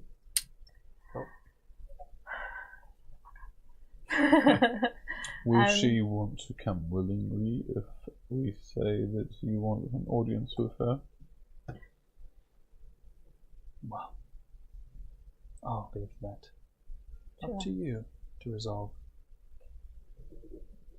I'm just asking what to expect. I suppose he's giving this job to us because we are more than capable.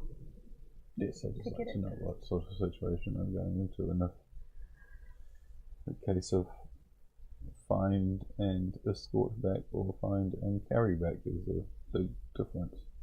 Semantics. Well, really? you're a very crafty and silver-tongued devil, Skipperborn. I'm sure you can be more than pliable if it comes to it.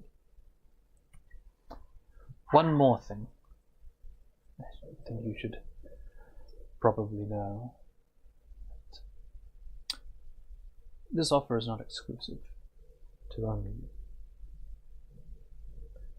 The others that were in the room just now, they will be given the same missive.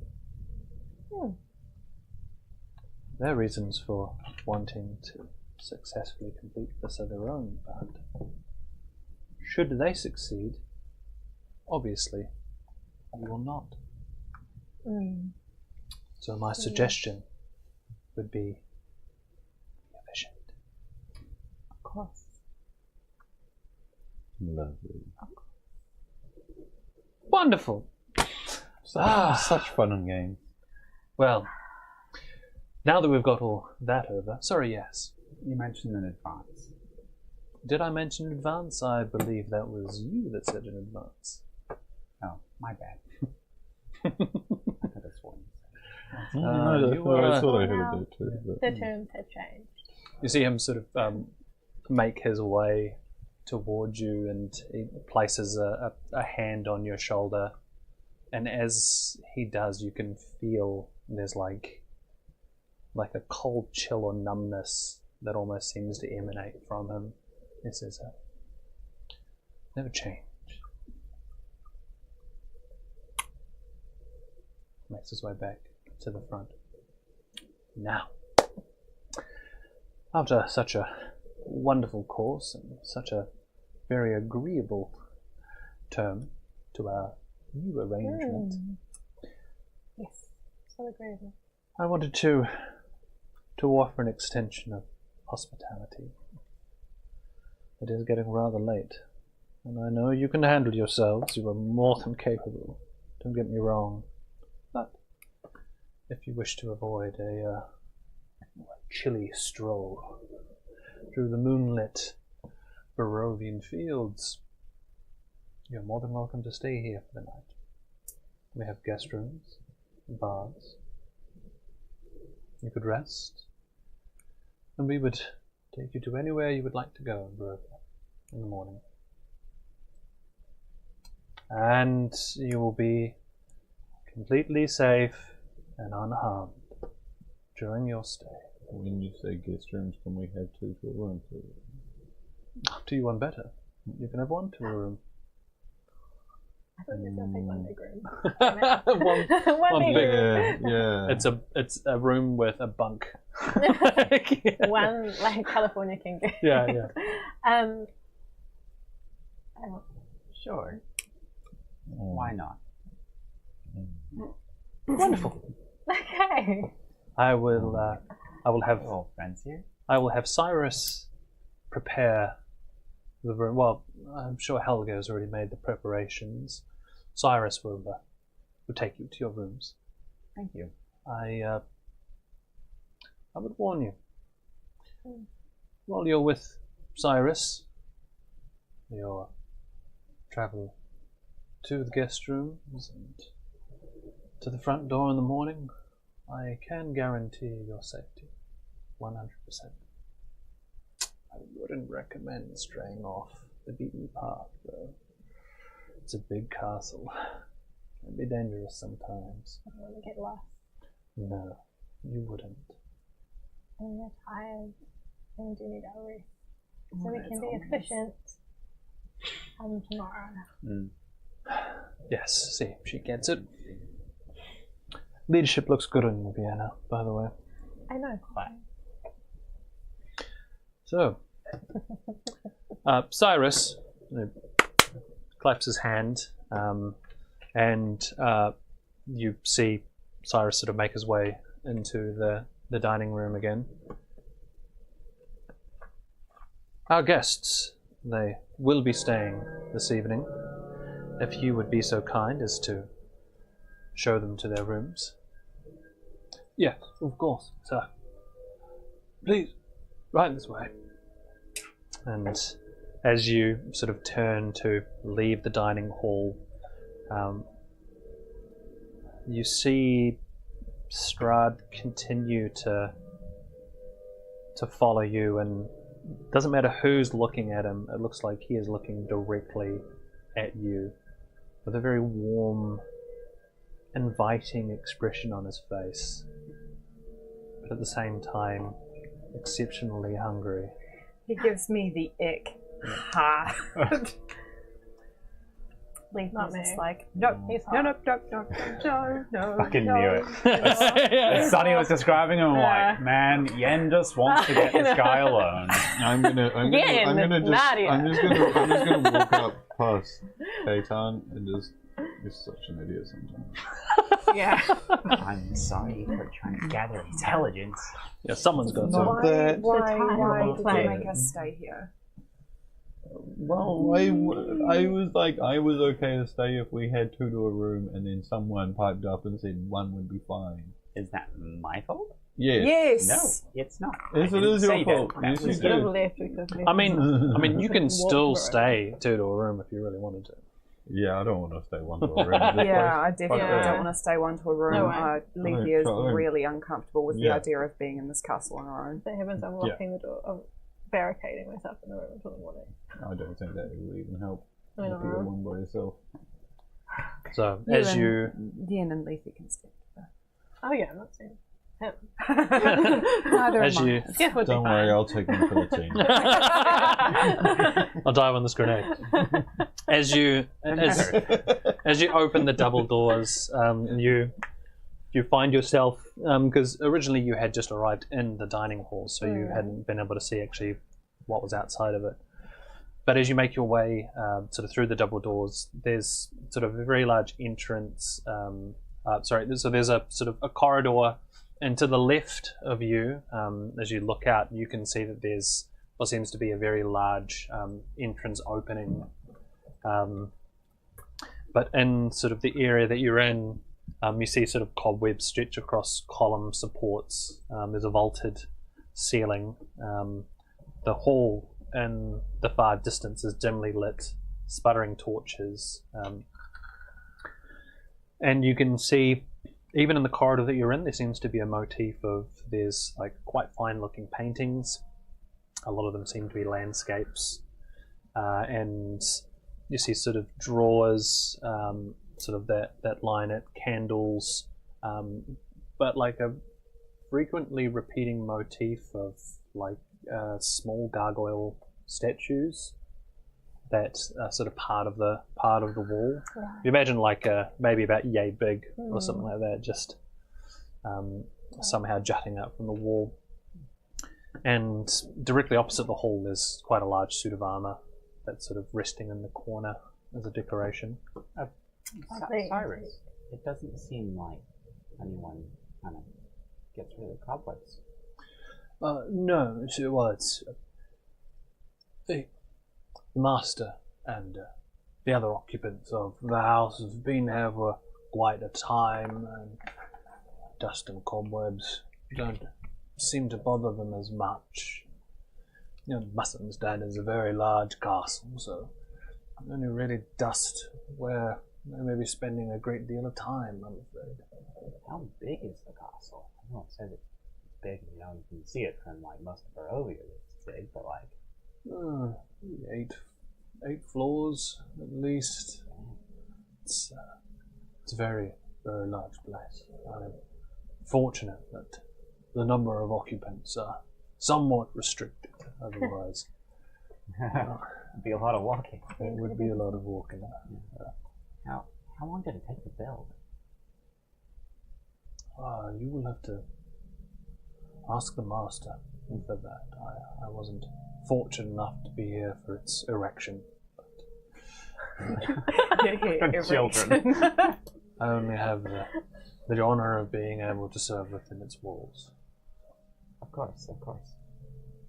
There is, of course, myself and Helga, and another stays in the low levels more often than not. Who's that? Marcelo. Marcelo. Yes. So, anyway, Certainly not. maybe you might get to meet him at some stage. Is there not many occupants of the castle? There are not. There is another that does tend to work with our lord and the occupants, but well, he's quite a busy individual. What's his name? Master Moonin, I believe. Moonin? Moon, that's right, yes. Cool. What does he do? He's a scholarly sort. He observes, looks for signs and stars, and I believe he advises our lord on possible predictions for the future and things of that nature. It's a very busy man, though. He's also not the most personable. You may have actually been fortunate not to meet him. It's very rare that it's a pleasant experience. Oh, lovely. We had a scholarly type in our party that was similar. They do get quite cranky, don't they? Yeah. Spending so much time in the library. Go back to you. And, well, there's one other that I hear them speak of, but we don't really see them. Apparently, she has a very particular arrangement with her master and enjoys a certain amount of freedom that the others do not get.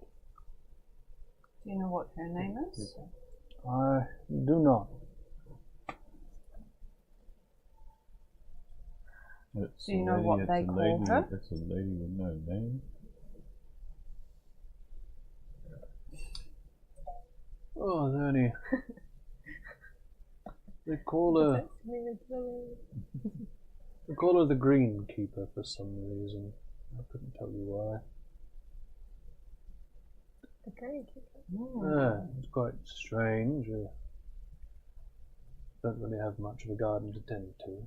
I assume it's a code of some sort. Anyway, this is a very long conversation to be having in the hallway. Should we? I thought we were walking I and thought we talking. were Talking I'm sorry, I can't multitask very well. How old are you? I'm very Wow. old. I'm very old. I have bad awareness of people's ages as well as my bad spatial awareness. He also is incredibly rude. I'm 12, Vienna. So, shuts the fuck up. Poor Cyrus. So busy. So as Going on about you, his age. A very murderous 12. yeah, as you, When did you kill your first man? Not 12? yeah, and killed me a man in some time. I feel like you were younger than that when you killed your first.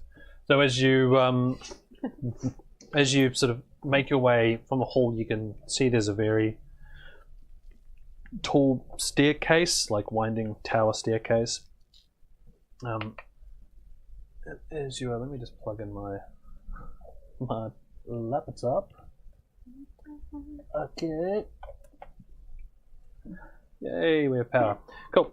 Yeah, so as you sort of make your way up the staircase, it does wind upwards for quite a distance. You're probably walking up flights of stone steps for maybe 5 to 8 minutes.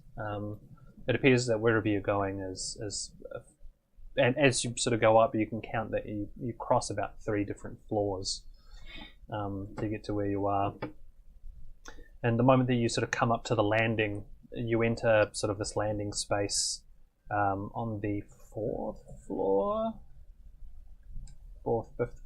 fifth floor. And the moment you step into this landing, it's about 10 feet wide, 20 feet long. And the first thing that catches your eye is at the very end, there's quite a large portrait of a man dressed in like a very ornate plate. Is it plate? Yeah, plate armor. Red, a very familiar looking face, that of Strahd von Zarovich. And it's set in the far wall. And I will share that in the Discord so you can see what we're looking at.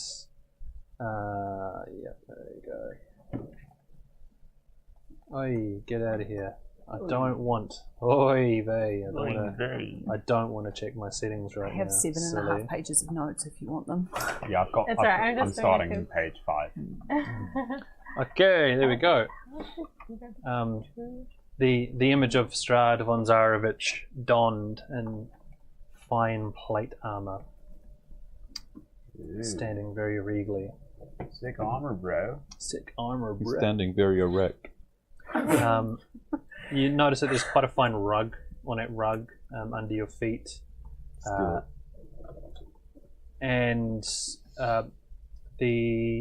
it opens out to your left at the far end. Opens out into the next room. As you make your way into here, it opens up into a lounge area. So at the other end. So there's catering up there. Yeah, left. Cool. No, I'm trying to figure out which staircase it is. Cool. So you head left. It opens up into quite a large lounge room area. You can see that there's sort of three lanterns hang down from chains across these large sort of tower beams that dot the middle of the room. There's a curved west wall fitted with 3 windows of leaded glass, steel lattice work. A bookcase on the east of the wall between 2 doors. Plush overstuffed chairs and couches sort of dotted around the room. And you notice that lounging on one of the couches is Godfrey. Twice in one night. How did I get so lucky? We're scintillating guests. What can we say? You decided to stay. Well, I am pleased. You all tired, or you want to stay up for a chat? Maybe grab another bite? I'll stay up a bit. I'm not tired. Wonderful. Why don't we all stay up then? I'm not particularly hungry, but what I want to do is... Drink? Is there a balcony up here? I bet the stars. Leafy's going to make an attempt to be charming. I bet the stars are beautiful. Is there a balcony on this floor? Can I get you to make a charisma? Make a performance check. This is a performance. Okay, yeah, this is cool. a It's performance. just I did. Yeah, my charisma is so shit. I'm gonna check in. Oh, actually, the view would be amazing from here. 8.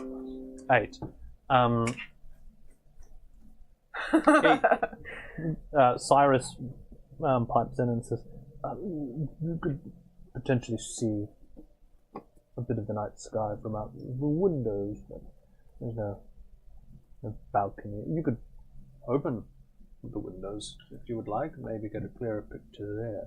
Could I? She's just going to walk over to Can a window that looks like it's insight, open. See if he's lying. Shove it open and stick her head out and just go, Cyrus. wah. Insight check? Yeah, you can yeah. insight check.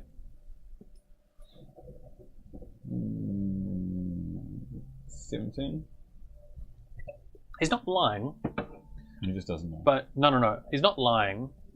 There is not a balcony on this floor. But you can see as Lethe starts to move towards a window, you can see that he seems quite nervous. Yeah. She's not used to being inside. So I think she just wants to feel some fresh air on her. I'm going to wander Yes. over as well. Is there another window close to her as well? You can. And I'll stick my head out as well. Yep. Hey. Are you? Yes. By all means, get fresh air. Maybe you might want to eat looks in Godfrey's direction. You might not want to leave the room for too long. Okay. Why's that? Fresh air would probably do this place some good. It would. Yes. You're right. No, Silly me. hold on now. Don't pay me no mind. That is. No. I'm You- gonna, Okay, sorry. This is your I want to. holy wall. My head's getting Respect cold now. your- Pulls head inside, closes Yes. window. Thank you. I want to look at like the scenery and see what I can see in the surrounding area, and maybe if there's anything flying or. Question: how long are you doing this, and how overtly are you doing this? I'm going to try to be pretty perceptive about it. Okay, so and- probably quite overt then. Yeah. Like I'm not trying to like hide that I'm looking. Cool. Just having a good look out the window. Yeah. I'm just appreciating the scenery. Yeah. We're however many stories up on top of a hill. Yeah. Like, why would you not want to look out the window? You get the point. Going to go well. Also, was there anything particularly noticeable about the night sky up here, apart from it being very, very clear? Is it clear? Well, it depends on whether it's cloudy. It's your world. Yeah. You decide You're the to be DM. mad. You decide what the weather's like. Should've just said yes. If she just gets rained on, she gets rained on. But generally high up in the Yeah, mountains. you do and high up notice again. that in this area, it's generally fairly cloudy. There are patches Cool. where maybe with the right equipment, maybe with the right, like it's not necessarily round, apart from the bit that all the ambience tracks it's raining, but yeah, like so you could probably, with the right equipment, you could probably get a good look at the night sky. But it's just hard to see clearly with the naked eye and sort of from here. So DM with a roll of 25 on my perception for looking out the window. Would you like a major? yeah, sure. 25 Is that out of for perception. Okay, cool. 25 for perception. You notice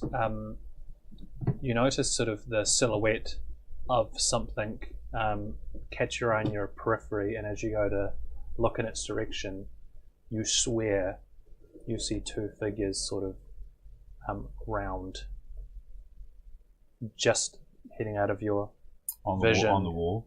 on the outside castle walls. Yes. Okay. Sweet of it. Good to know. Good to know. I will. After seeing that, I'll be like. Window closed. Yeah, in terms of like what you see Yeah. down below, there's not much you can make out from here. I mean, you do see from this direction, you can see that the it gets a very good view, bird's eye view of the village, and yeah, you could see how like you wouldn't be able to make out exactly what's happening in the village. But it's like this window or the view gives you a very chunk size, plain pieces on a board Mm-hmm. kind of view of the village down below. So, One of those tilt shift images. yes. No. I'm so sorry. I really need to cover. Yeah, all good. Yeah, Well, me too. And I think we're around. we're Just at on like an 2 hour hours and a 20, so Yep. Wow. Yeah. So should we call it there for now? yeah. And yeah, just noticing scary things outside the window, trapped in a castle. Easy as. Yeah. Scary, As I beautiful close the people. window, just say like, "Oh my God, Priya, that sounds like a good idea to keep the windows closed." yeah. Oh, it's actually quite chilly, guys. Let's just keep this closed. And then steer daggers at K-Town. What are you talking about? What are you talking This is the about? one time he game was was so not shut. involved. Taking all the shots. Cool. Orchestrate. Well, while we figure out how to blame K-Town for this, For we're going to everything. call it an episode. We'll come back shortly after to pick up where we had We're left gonna off, keep playing. spending the night in Castle Ravenloft. Thanks for dropping by.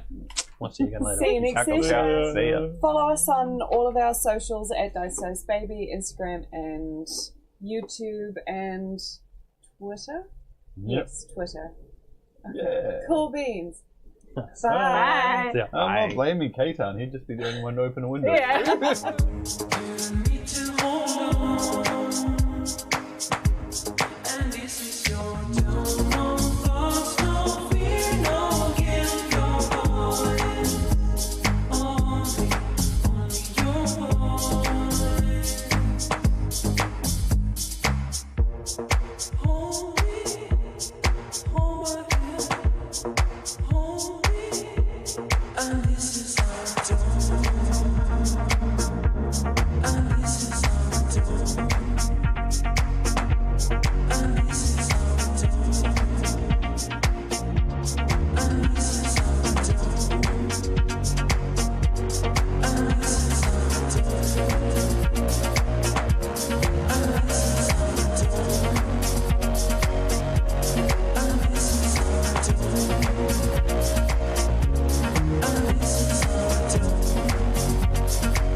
Story about a man that walks into this big dark room, and this room is full of lights and full of smoke machines, and he feels like he's just in his old house.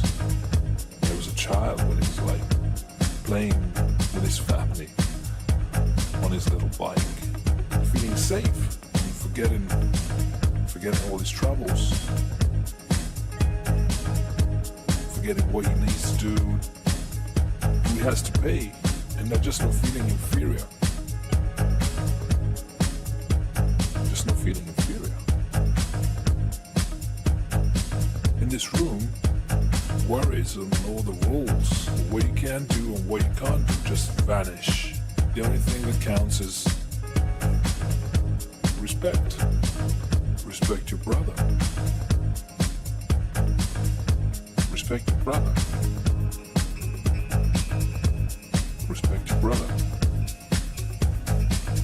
This room is a magic room, but it's really not about the room itself. It's about the people in the room.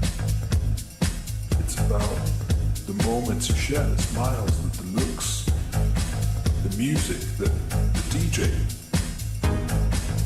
It makes you feel like you're one thing. It makes you want to live forever.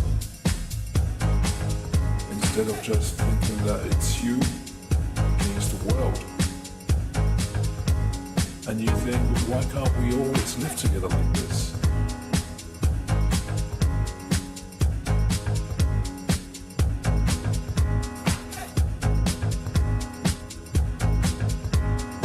I want to live forever.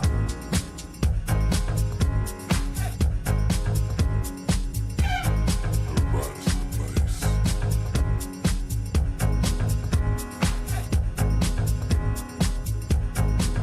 Everybody's in place. Nothing is wrong as long as I stay in the room. But when I walk out, I just feel I'm lost in the gloom. I left the smoke, I feel I'm lost in space. But it's okay, I've got all my friends in the place. I've got all my friends in the place. Everybody's in place.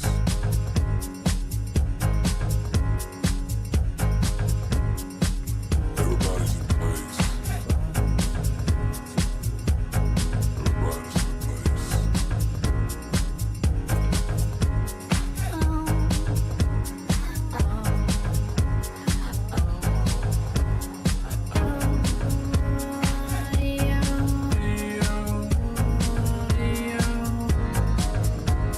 I know I'm awake, 'cause I know I'm feeling shaky. These are the lights that tell me your body is ready. Well, this is the sound that fills my body. My body is ready to go. My body is ready to go. My body is ready to go.